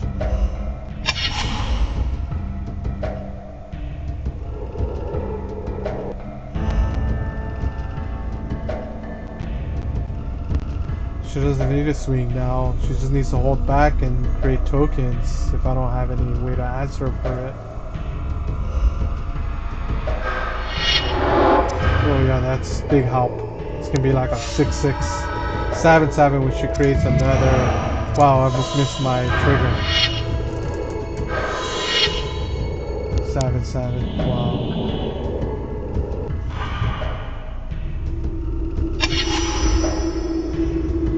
Okay, that's cool and all. Fire Servant, 4/3, but I need the burn spell. If a red or instant sorcery spell you control, yeah, that should have said ability too. That way I could have been doing 2 damage with the Prodigal.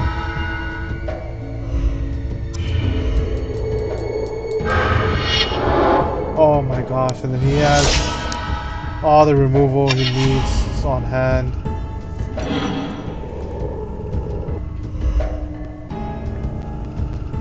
She could swing in with the 7/7, but it's cool that those 3/3 blockers are still online. They can take a big chunk of damage.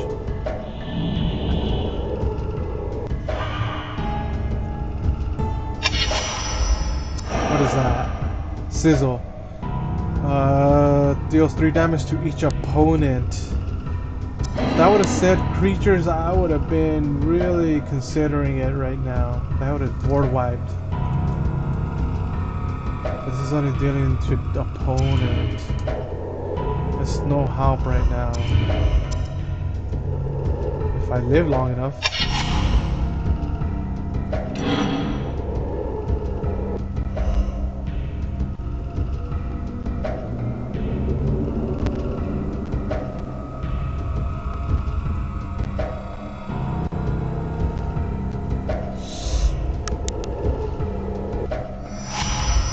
Okay, burn spell. Perfect.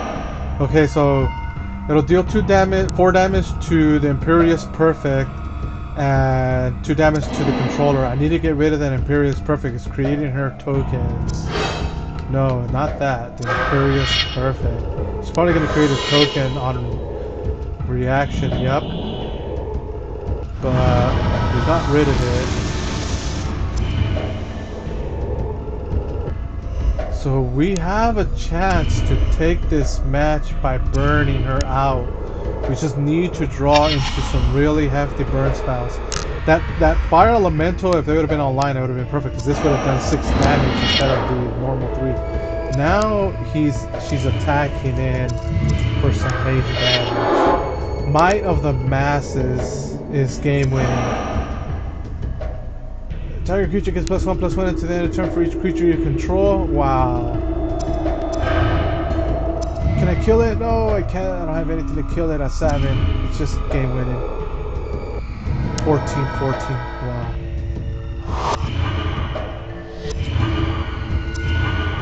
Why didn't I have a chance to block? Did I skip? I don't know. Oh yeah, that's not game winning. I don't have Jack.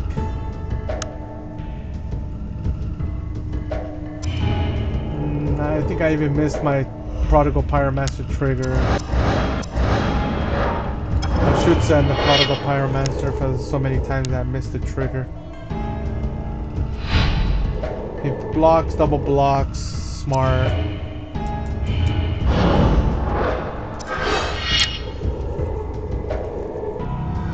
everything is down to a 5/5.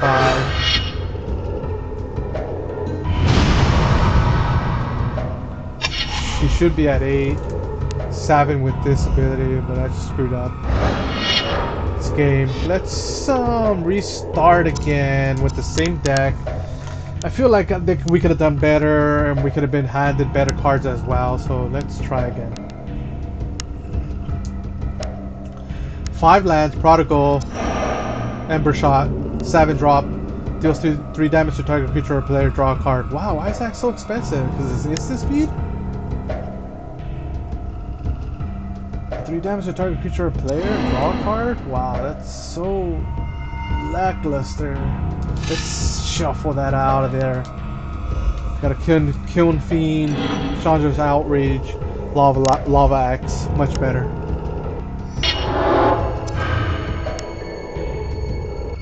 Two, 3, okay.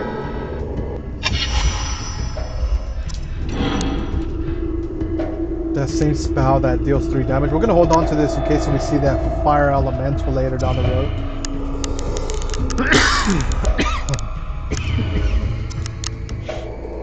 We can cast it and swing in for 3, but we're gonna hold off. Eat the 2.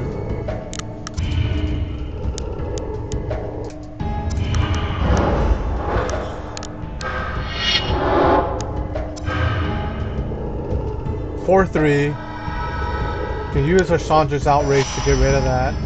Or this guy, a 4/2 enters, it deals 4 damage to target creature. Perfect.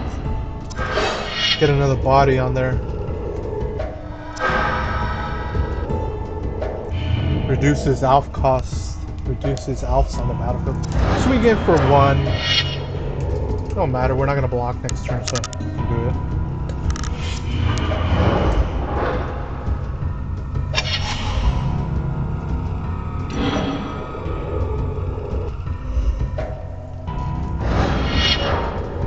Swing it in for 2. We'll eat it. We have a 4/2. Another 2/3. We can clear the path with the Chandra's Outrage. Let's do that. Clear the path and get the pump from the Kiln Fiend and a big old 4 body here. And the 2 extra damage from Chandra's Outrage. Might of the Masses? Wow. So he's getting out of reach. Wow. That is crazy. Still dealt the 2 damage, but now he wants me to trade. That is crazy. I'm not gonna trade. That's crazy, he caught me off guard there. But I guess I got rid of Might of the Masses when it could have really done some big damage over to me. Still won't block. I got 8 damage in just burn spells here. I got a Prodigal, nice. Cast the Prodigal. Not swing for anything.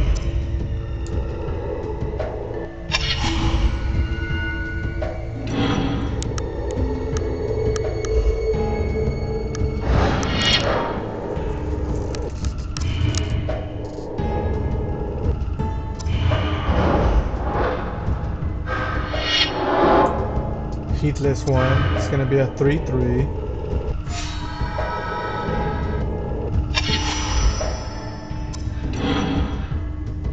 Okay.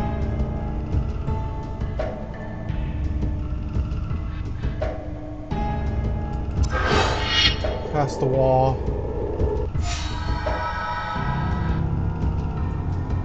Cast the Lava Axe, right? Or the Sizzle first? Probably the Sizzle.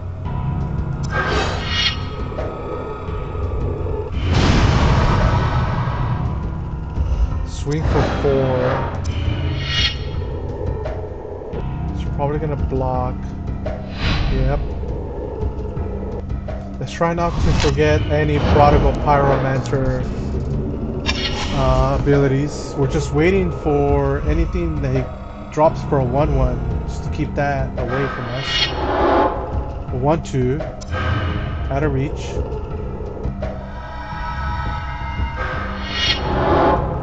And put 1/1 green alpha creature tokens on the battlefield for each alpha you control. So those are going to be ones because there's no other pump style, so at least I'll get one.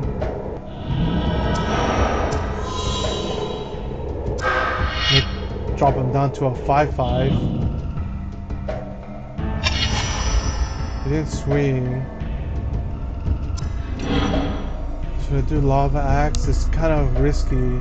I was waiting for that Fire Elemental so I can double this Fire Axe damage, but no, I don't think we're going to get there. So might as well, as long as we have the mana, while we have the mana. I just fear that he might get like an Imperious Perfect or some other way to pump those elves, and then those 1/1s are just going to be out of reach. Watch. Let me see something. No, that's not it either.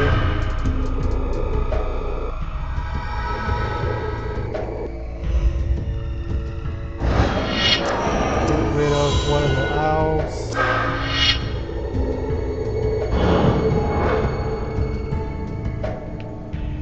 Block here and here, because once I block that elf, it's gonna die.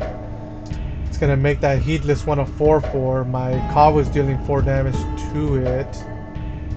Yeah, that's what we do. I guess he's banking that he has another 4/4 backup. Yep, got rid of it. Lava Axe. At this point, I kind of want to just do Prodigal Pyromancer to the face, but we're down to 7 damage. Gosh. And then he's 1 mana away from using the ability at 8. So if he puts 1 land down, we're done. No, he didn't get his 8. And with Chandra before it gets later.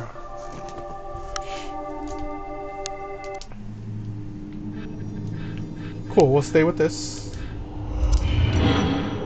3 burn spells, 5 burn spells if we count this one straight to the face. Pyroclasm deals 2 damage to each creature. That would have been great in our Alpha games. But we didn't see one of those. Okay, a bunch of burn spells this time around. No creatures.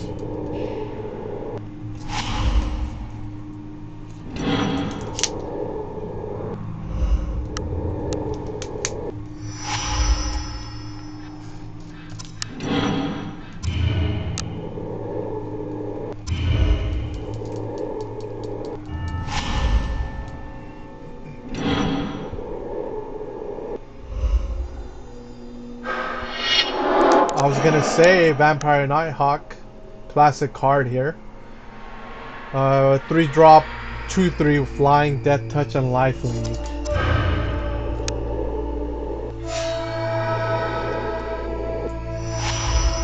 Good thing we have a bunch of burn spells. We can get rid of it right away.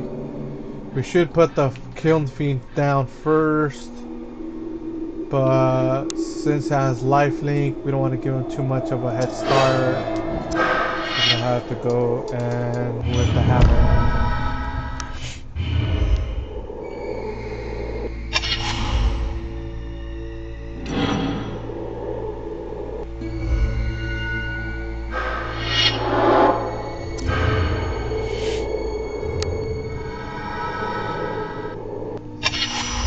There we go, we need lands. Okay, now we can do the... I kind of want to hold off for the Pyroclasm. Let him see if he continues casting 2 toughness creatures so we can take multiple of them out. Or if you cast a big creature, 4 toughness, we can cast Chandra's Outrage.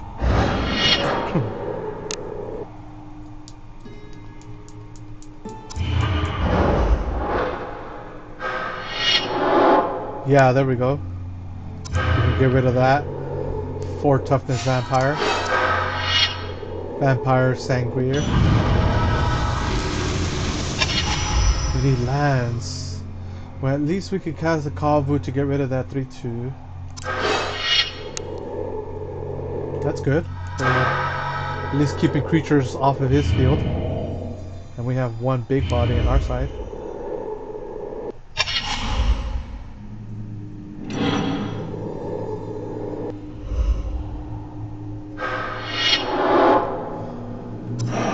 Captivating Vampire. 2/2 other vampires get +1/+1.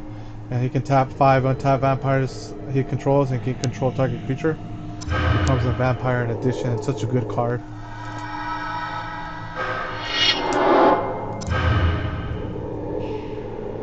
Pyroclasm now would be great, but I'm stacking one of my creatures. There's our 5th land. Nice.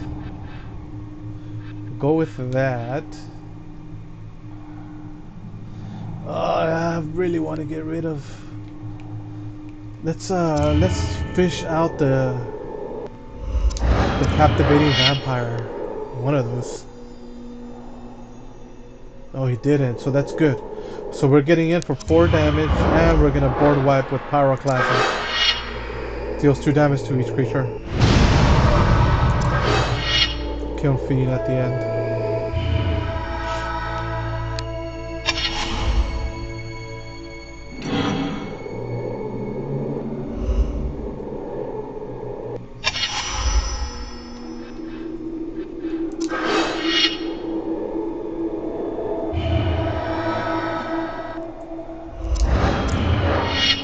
Get in for 1.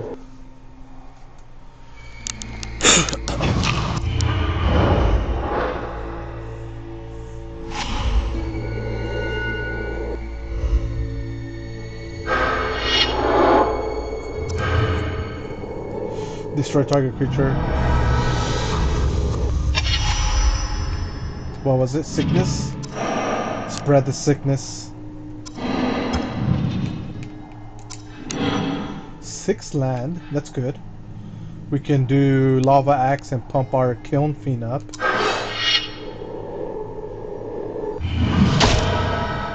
Get in for 9 damage. I think we got this game. Burst Spells prevailed. Oh! Urge to Feed. Instant speed, target creature gets -3, -3. You may tap any number of untapped vampires you control. If you do, put a counter on each of those vampires. Wow. So good. I think that still keeps him within reach though. This is 3 damage. And this is currently 5 damage. So that's 8. Oh, now with lifelink on board. So man. I think I may need to use one of these spells to destroy that lifelink creature. Which sucks, cause I was already at game at the pass. We have Blaze, which we're gonna burn him out with. We need a total of 9 lands to kill them with Blaze. No lifelink, no lifelink. Need a burn spell, we're golden. Okay, that's 1 land less. I'm gonna wait for 1 land more. If we can make it to 9, we win. 1/2 elf.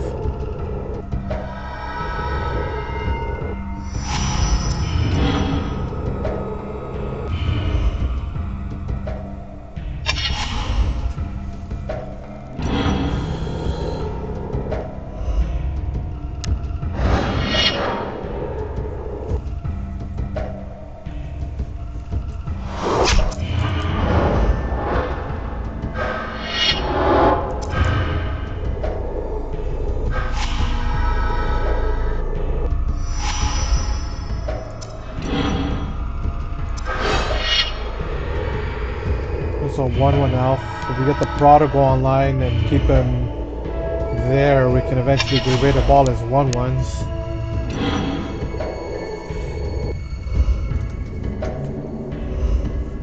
No attacks. 2/3. We've seen that creature plenty of times. Okay, we need some lands now. Let's get the prodigal online.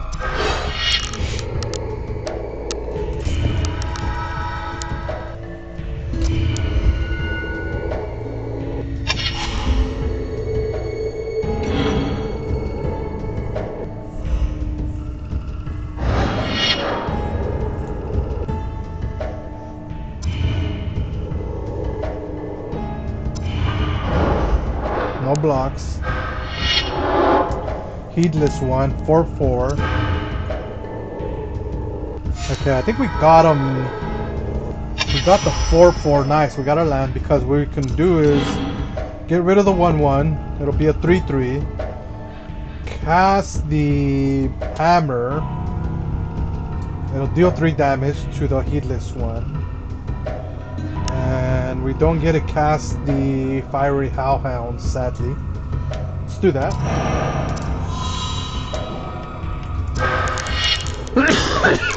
Excuse me. Hammer. Give the Kiln Fiend a +2 pump. Swing in for 4. Catch up on life totals. He has me at 17. I put him down to 16. Now it's a match.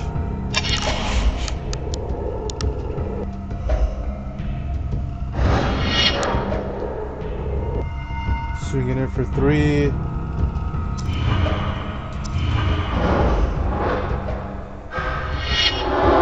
Two, 1, I can kill with the prodigal, but he's gonna get a land. Flamekin Brawler. Instead of the fiery hellhound, oh, I can cast both. Okay, so let us do prodigal.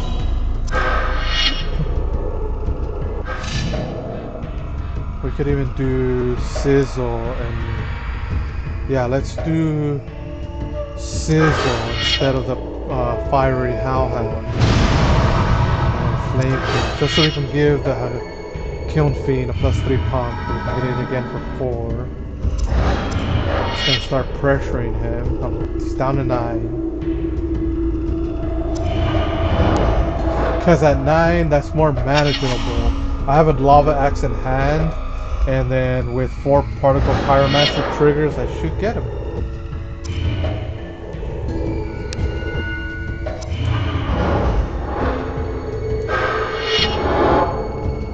That's the strain. Oh, he's gonna gain 3. Oh my gosh, and he targeted the prodigal. GG. Okay. Okay, that's good. So I can get rid of that 1/2.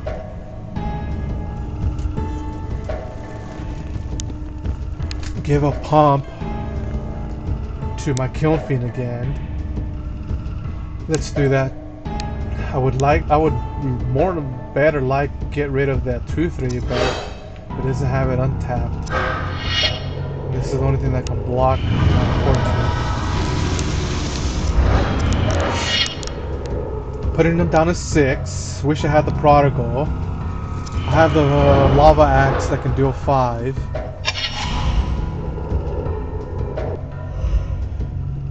Straight to combat. Swings for 2. I can eat 2.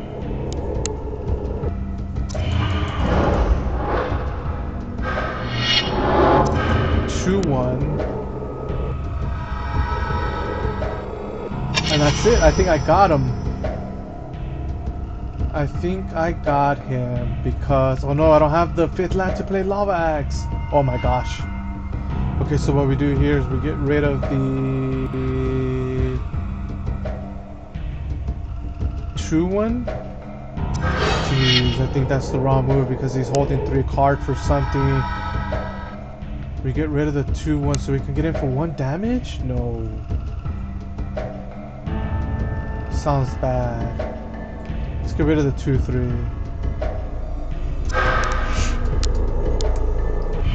We're not gonna swing for one. I would like to, but he's just gonna block.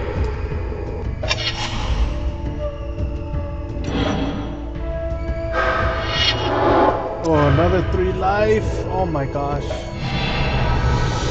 Putting him back up to 9. Swings for 2, down to 8. Playing with fire here.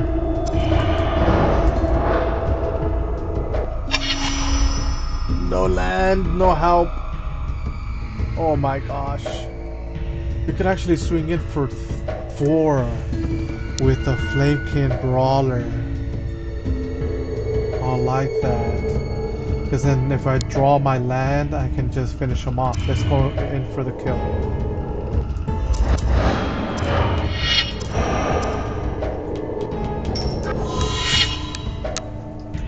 Five damage.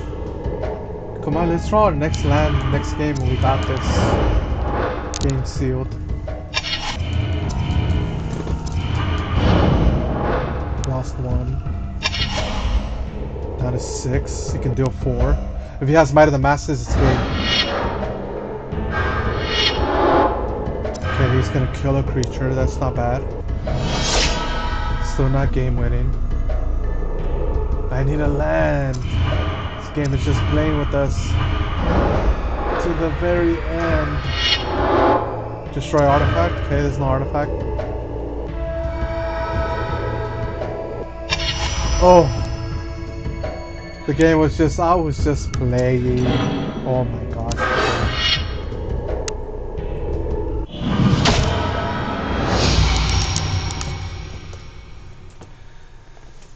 Telling you, these arena and dual planeswalkers kind of randomization sometimes makes you really sus of the game. When we defeated Nissa, we unlocked our deck, Guardians of the Wood.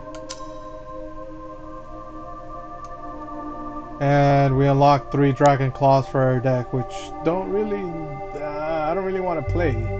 I'm gonna look to see if I can remove them. So never player casts a red spell, gain a life. And we're gonna be up against Gideon next.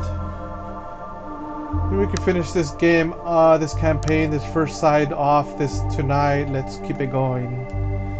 I'm gonna see, I'm gonna pick a different deck this time. Let's do Nissa versus Gideon.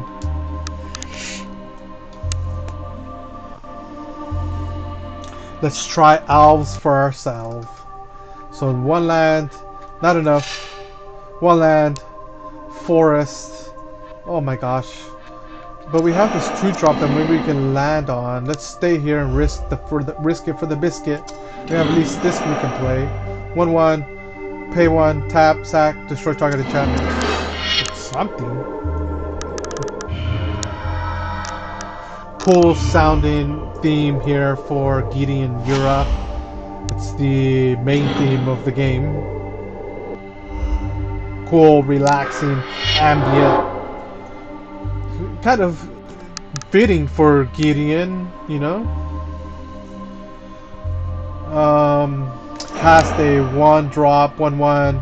When it's equipped, it gets +1/+1, has flying. So, very suspiciously equipment synergy. No land drop on our second draw, on our, first draw, so we don't get no hit. Jesus, falling behind already. We only need 1 land to get this Viridian Emissary online. I'll gladly sack him, chump block him to get another land. I should be blocking. But he might have an enchantment as well, somewhere hidden in that deck. Land. Oh my gosh.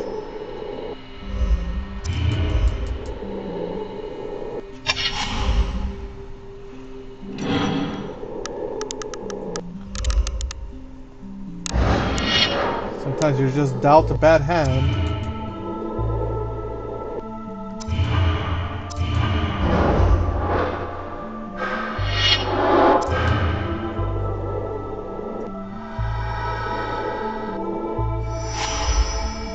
One drop, no land. The game is like, here, you want something to play?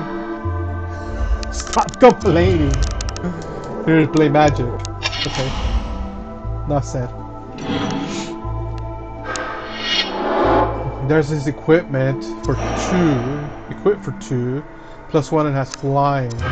Uh-oh.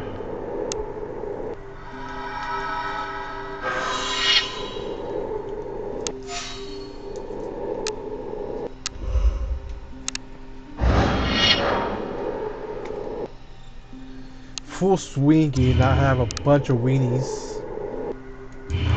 1 land, he's at 4. I should be at 4. 1 land. Enters the battlefield, search the library for a basic land, reveal it, put it into your hand. Man, that's all we needed to get online. Maybe the game is just making things difficult, but in the long run we may be able to hold him off. He's got a 3/2 flyer though. We can, we have enough for a removal here next turn. Instant speed. But it's still not enough to stave off his 2/2s that are just out of reach. I may need to block here. Not like that, but like this. So I can save myself, maybe. The less bodies that he has, the better. Down to 4.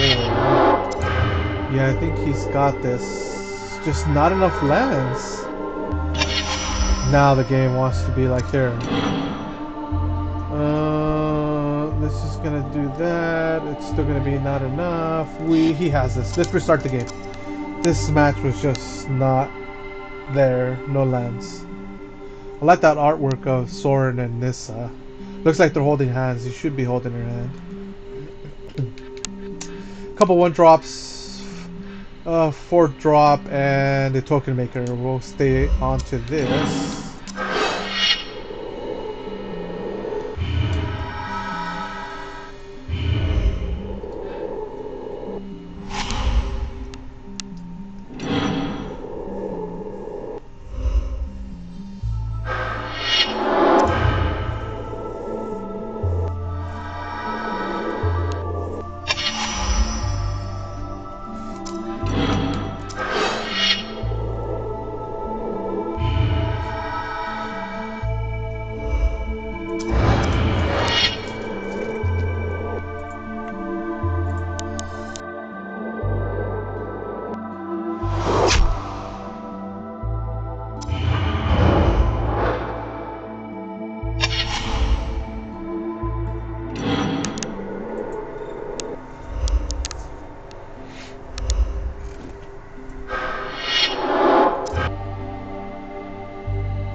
The outfitter.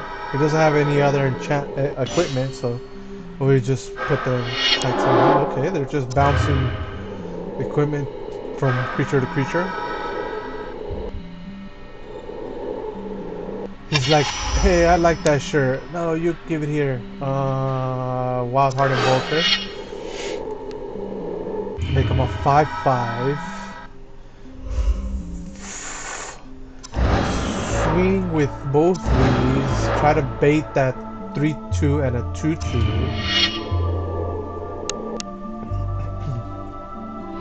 Yep, we got him. Kind of. He's got the better trade-off because, I mean, that creature could have just been getting bigger.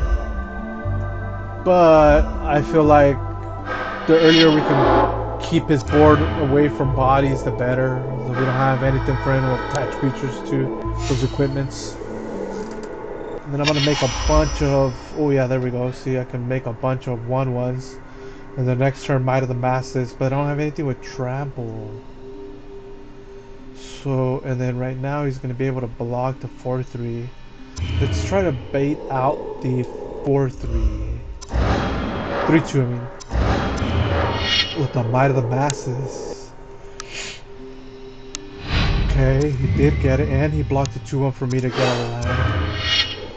Might of the Masses might have been game winning for me later, but Ooh, creatures you control get protection from the chosen color. It's good that we got rid of that now. Saving himself 2 creatures.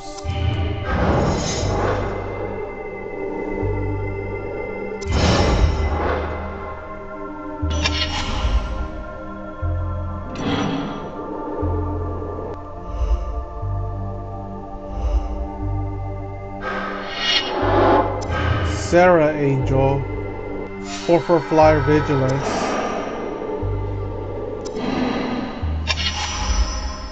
Land. 3 1/1s.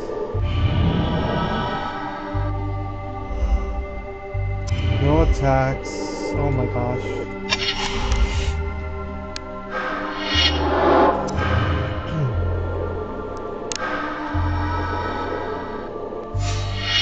I should have attacked. Next turn, on his turn, he has enough to win.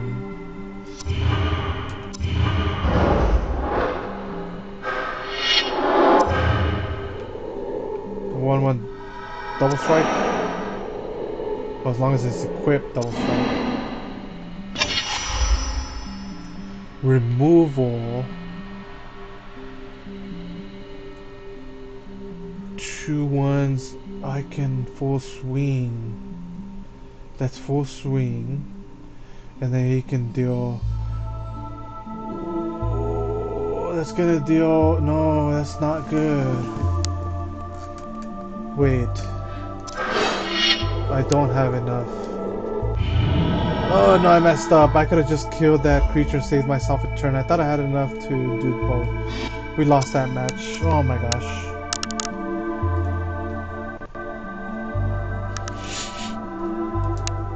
Let's give Gideon another shot with a better hand start.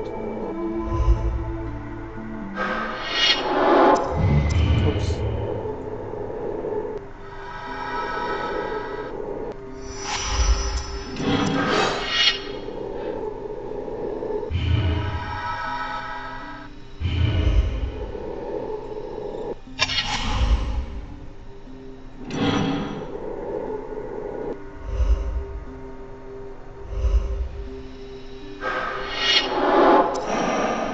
Kitesail Apprentice, it's the one where when it's equipped it gets +1 and has flying.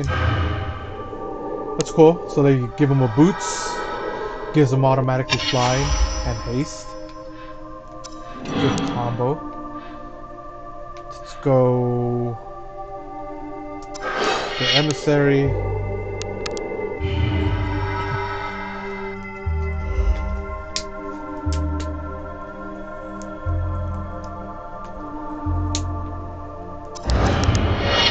Let's see if he wants to trade with 1 creature. Doesn't.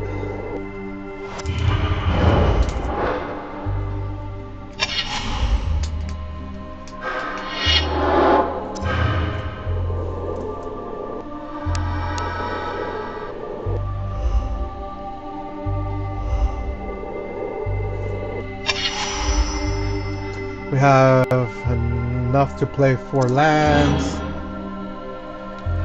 But we need a swamp, so let's cast a Silverin Ranger to give us the swamp. Let's swing in first for 3.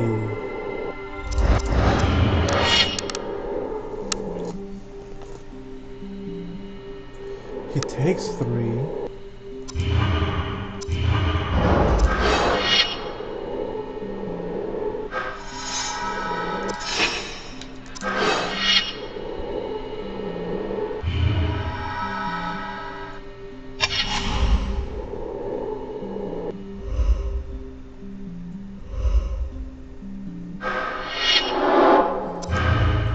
Two.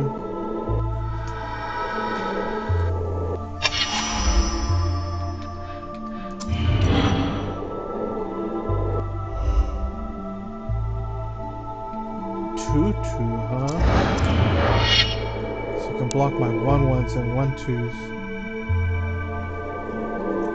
Still taking it.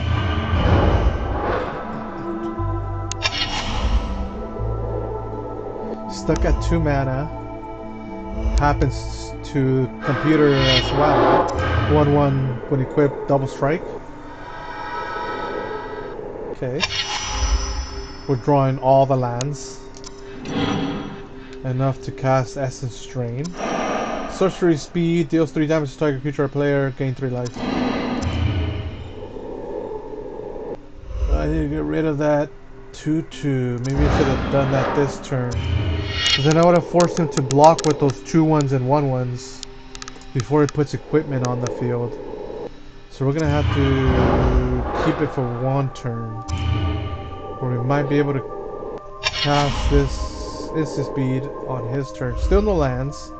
Stuck at 2. Another 1/1. Man, he's going wider than I am. Do we get rid of the 2/2? No, we get rid of it with this spout, just in case we don't draw anything else to play. Yeah, see, we drew into land. We don't need to do anything else. Cast it on the 2/2. Full swing. Forces creatures to or not block. It does block those. Still have enough to do the ability. Get a land. Cast the... Oh, use that ability. See what he tries to block. Use that ability on the creature he blocks. +5/+5 and trample. Since my 4/3 is not going to die to a 1/2, we use it on the 1/2. Destroy his 2/2.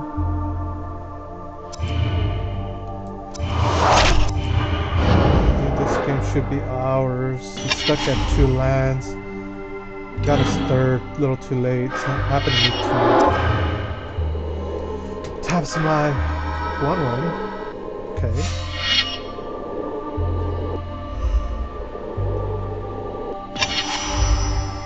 I didn't expect much.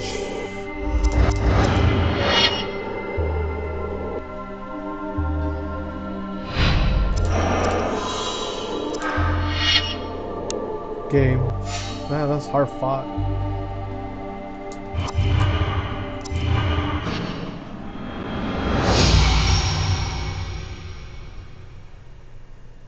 Okay. And the boss of the campaign.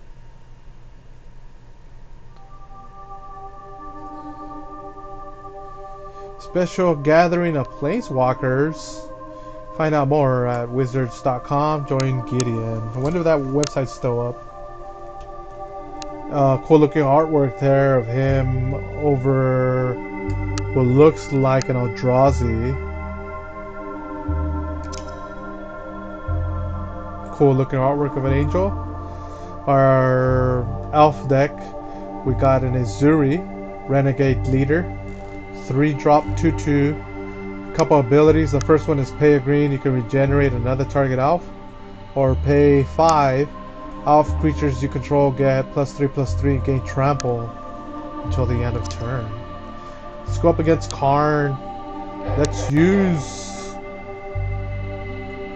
Blood Hunger. Sorin Markov's Vampire Tribal deck up against Karn. I'm guessing artifact deck? We'll find out. Karn's theme. Bunch of lands. Sangromancer for 4.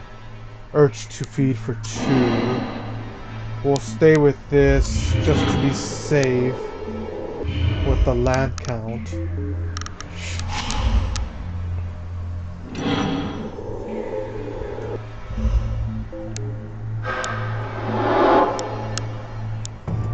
Cool looking artwork of that island. Oh no, it's a Mock Sapphire. What the heck?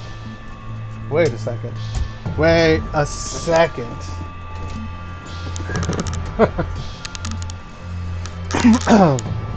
I was like, look at that island. That looks cool. This guy played a Mock Sapphire when we're over here playing Jank. Cool looking Mock Sapphire though. It looks like it's being housed by some type of merfolk in Zendikar with all the Hedrons in the background. That's awesome. Wonder if that's a real card. Look, that's cool. I'm gonna see what he does with it though. Mock Sapphire is Pay 0, and you can add a blue. It's cool how it represents that. And he casts the Golem's Heart. 2 artifact. Whenever a player casts an artifact spell, he gains a life.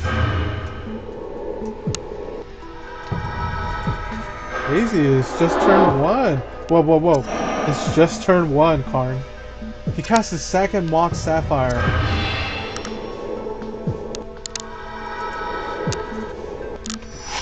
Okay, we're not playing Commander anymore. Now we're playing Modern. Maybe even Legacy, the way Karn's playing.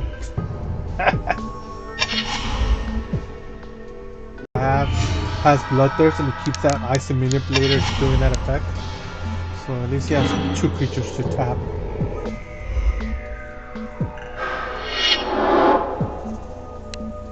Oh my gosh.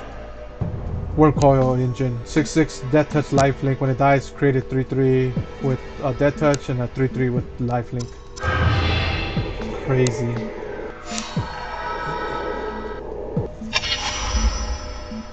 And I'm over here drawing Jank. 1 drop, 1/1 can be blocked. And can block.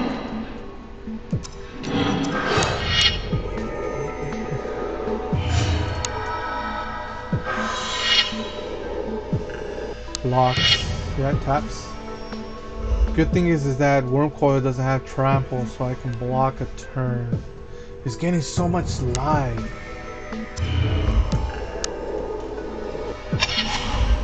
This game is just crazy.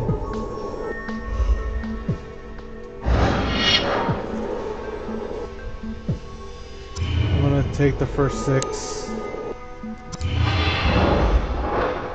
I should have just swung. Clockwork Engine, 7 drop, flyer, and there's battlefield with 6 1/1 counters on it, so it's a 6/6. When it attacks or blocks, remove a 1/1 counter from it at the end of combat. Pay 3, put a counter on it. Oh my gosh.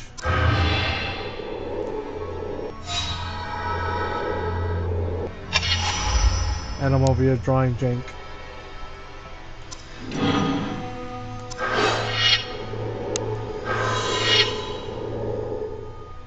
And now he's tapping the unblockable. This match is just so out of reach. No wonder they made him a boss. It's so unbalanced, the power level. He's playing Legacy, I'm playing Pioneer. I'm gonna take 12 damage. 13 damage. Oh, dead.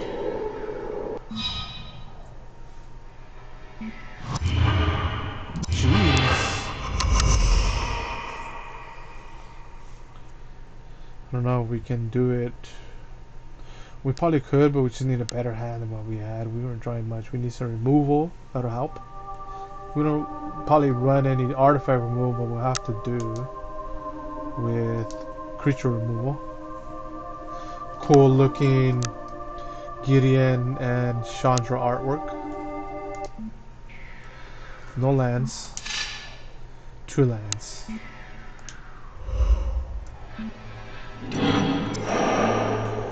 +2/1 gets +2/+1 as long as an opponent has 10 or less life, which will make it a 4/2. We'll take a key. 1 drop, pay 1, untap target artifact.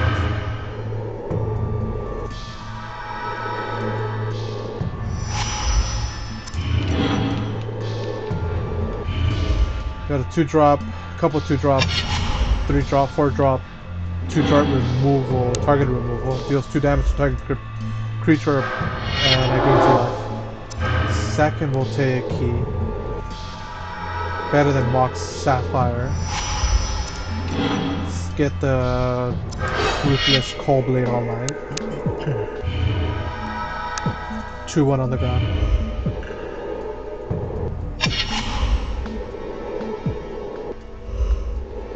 Passing turn. Swing in for the Bloodthirst. We should be casting the Vampire Nighthawk, but He might have a counter. 2/2.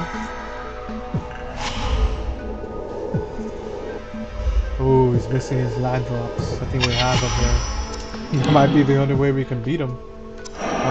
Bloodthirst 2 with 2/2 with lifelink, but if I deal combat damage before I cast this, it'll enter as a 4/4 with lifelink. Let's do that. Then we have a 2/2 and an air and a 2/1 on the ground.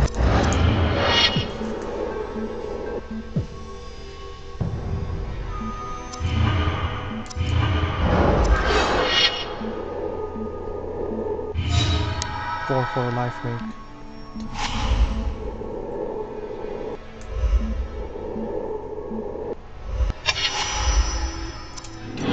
Enough to cast the Singir Vampire.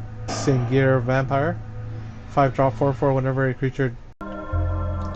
We got Arch Enemy, maybe on another day, an off day, and the Revenge campaign, which is just them revisited, but just in a more difficult setting. Cool.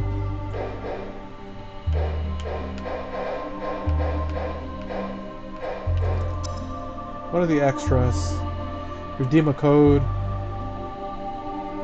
Join Gideon. Friday Night Magic ad. It's in the custom games. Two-headed giant. Free for all. And an arch enemy. Cool. We'll have to try Arch Enemy another day. Let's give it a look at least. Because other than... we would have to... maybe we can hopefully pick... no, I don't think no.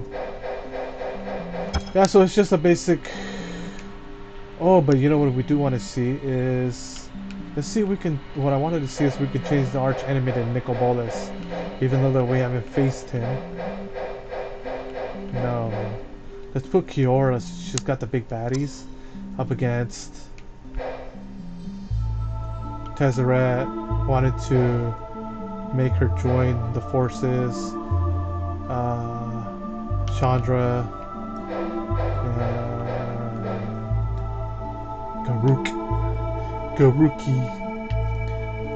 Yeah, and then what I wanted to see is the Arch Enemy setting, which should be cool. I don't think it's even included in any of the other years. The 2013, 14, and the 15 Arch Enemy was just exclusive to this year. Which, if I remember right, you get to use the Arch Enemy cards. The Arch Enemy gets to use the big cards. Let's see if they have them. Keep this hand. Yes. And yes, they are there. There's the Arch Enemy cards. First one played is cool looking artwork on these Arch Enemy cards, if I remember. I want to see if I can... I want the full... I want to see the full card.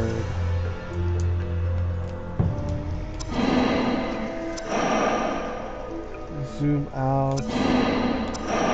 So we can't really see the full artwork for some reason. I think we missed it, but this is when you set the scheme in motion. Put his 7/0/1 plant creature tokens on the battlefield. If you control 10 or more lands, put 7/3/3 green elemental creature tokens on the battlefield instead. And the flavor text says, "The plants justify the means." And only the... let's see if I can zoom out here. Only the Arch Enemy gets these effects.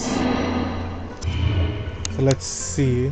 She's gonna start off with a bunch of blockers. That's cool, because her deck consists of late game bombs and nothing really in the early game to block early game threats. Cool. Let's play this out. Let's see if we can give Kiora a challenge here. Chandra, Garuk, and Tezzeret. This one is Realms Befitting My Majesty. It's a scheme that says when you set this scheme in motion, search your library for up to 2 basic land cards, put them on the battlefield tapped, and search your library Look all around you. All you behold is mine to rule. It's the natural way. Oh man, this is basically a... What's the card? What's the card that I'm thinking? The one that lets you just fetch up 2 basics and on the battlefield tapped. I forget the name of it. But it's so perfect for what Kiora is doing. I think we put the optimal planeswalker as the arch enemy this time around, aside from Nicobolas, because I know you can unlock Nicobolas later down the road. But those effects are just really helping her make her deck super powerful, and it might be enough to hold this at bay. Coiling Oracle is even going to give her a land or anything to her hand. Gotta explore. Jeez. Golem's hard on my side. See what my teammates cast. Kiln Fiend on Chandra's side. And the 2/2 Bear on Garuki's side. Oh my gosh, that's not a big enough threat for what she already has online. Her next scheme is I delight in your convulsions. Convulsions. It's a scheme that says when you set the scheme in motion, each opponent loses 3 life. Each opponent loses 3 life, and you gain life equal loss this way. So we're gonna lose 3, and she's gonna gain 9. Flavor text. I can't imagine what you're feeling right now, but I'll try my best. Oh my gosh, that flavor text is just menacing, crazy with some voodoo going on there. So we lose 3. She gains 9. She's at 40 as well. I forgot arch enemy starts at 40. Compulsive research. Draws 3. Discards 2 unless she discards a land. Discard an octopus and an Omni giant. Swings at me for 1. Okay. Explore. Yep. No extra land. Oh yeah, extra land. 0/4 Kraken. Our turn. Let's go 2/2 artifact. My side. They're gonna swing with a 1/2 and a 2/2. I don't have anything to swing with. The 2/2 gets blocked by the 0/4. 1/2 gets through. Howlhound, 2/2. Bladeheart, 2/2. With landfall. Next scheme. Every upkeep they get a scheme effect. So, and they're all really dangerous. This next one is your puny minds cannot fathom. Cool looking artwork there.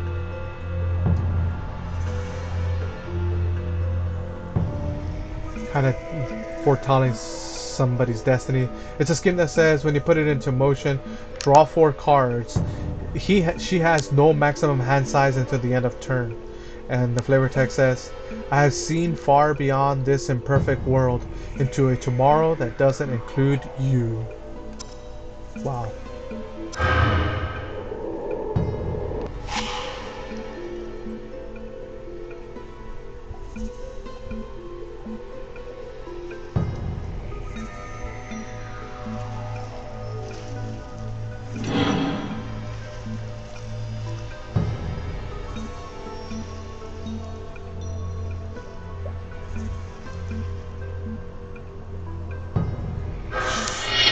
About to say she's not really casting anything herself. She's just getting help from schemes up until she casts this Simic Sky Swallower.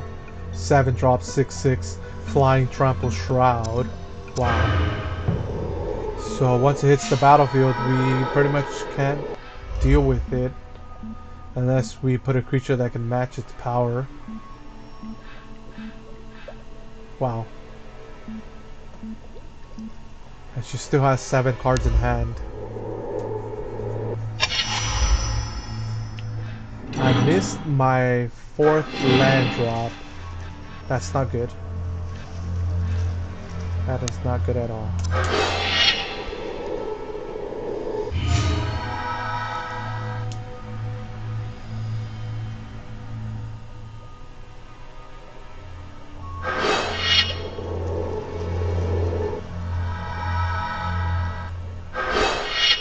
Another Hellhound.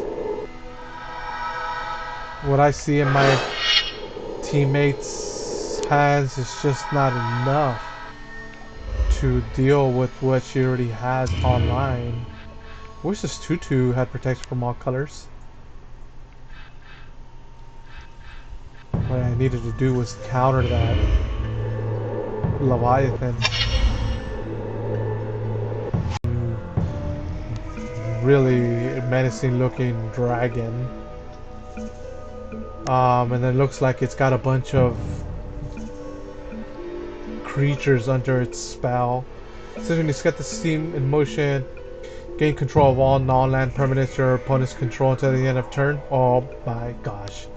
Untap those permanents. They can haste until the end of turn. Each of them attacks its owner this turn if able. Wow. So it flips them back on us. Craziness. So pretty much removes all our blockers as well, opening the way for all his attackers, her attackers. Yep, this game is so done. We're gonna have to maybe revisit.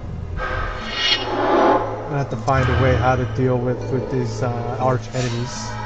Second Sky Swallower. Swings for 30 or so. 20 at least.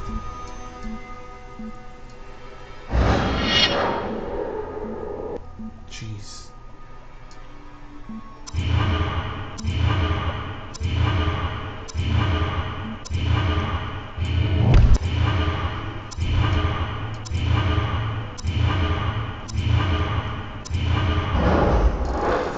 Push Chandra down the field.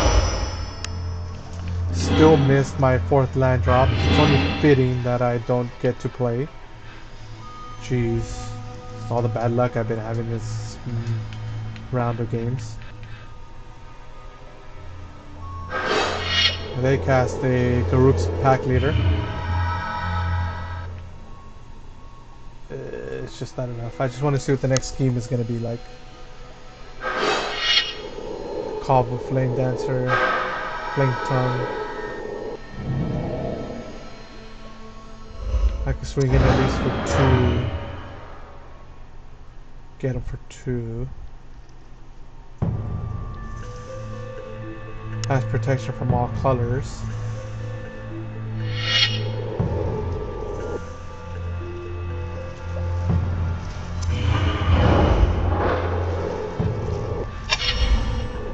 I don't really have enough for this counter spell. It's double blue. Add a Dark Steel Colossus at 11.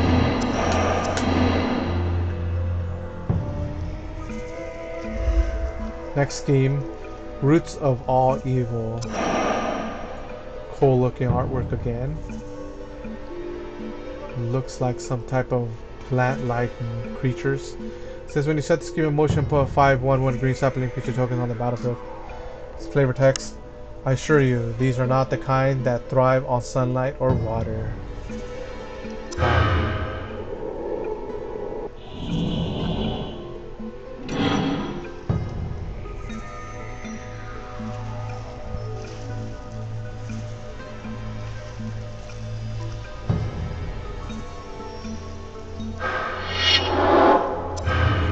Okay, Gavimaya's Embrace.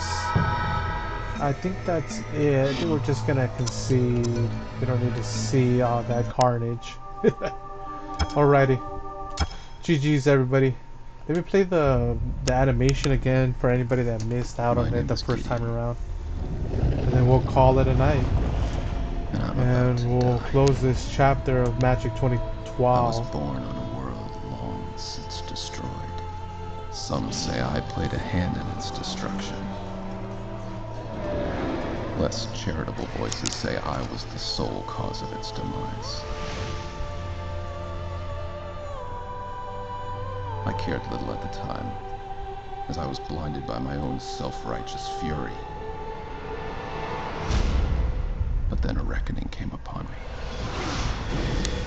I found others who could travel between worlds, and whose beliefs conflicted with my own. I was humbled by their power and tempered by their convictions. I resolved to learn from my opponents. I would do better, be better, and fight the very kind of tyrant I had become. For years I stood alone, in countless battles. I won every time.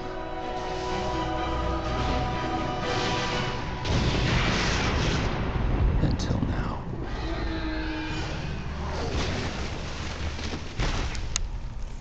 I've given my all and it wasn't enough. But I have a plan. I've done the one thing my opponent could never do. Cool.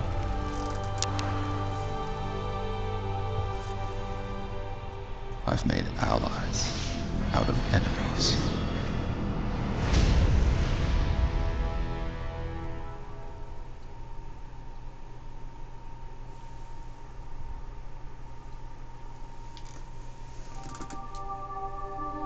Alrighty. GG, everybody. Thanks for tuning in again in this series of Magic the Gathering Duels of the Planeswalkers. After this one, we have the 2013. That's going to be sometime in the week, so if you want to catch that, please hit that like and that subscribe so you're notified when I do go live. Eventually, I do plan on revisiting some of these the games that I've been playing, like the one before this, the Duels of the Planeswalkers 2011. The 2012, I might come back to check out that arch enemy just a bit. There might be a day where I'll just have to bounce from one game to the other, missing out on catching up on some of the features that we missed out on. But for now, we're just gonna go on to the next. It's gonna be Magic 2013. So if you remember that one, you want to be notified when I do jump on and play that again. But for now, thank you all for watching. Thank you, and have a good night. GG, everybody. See you later.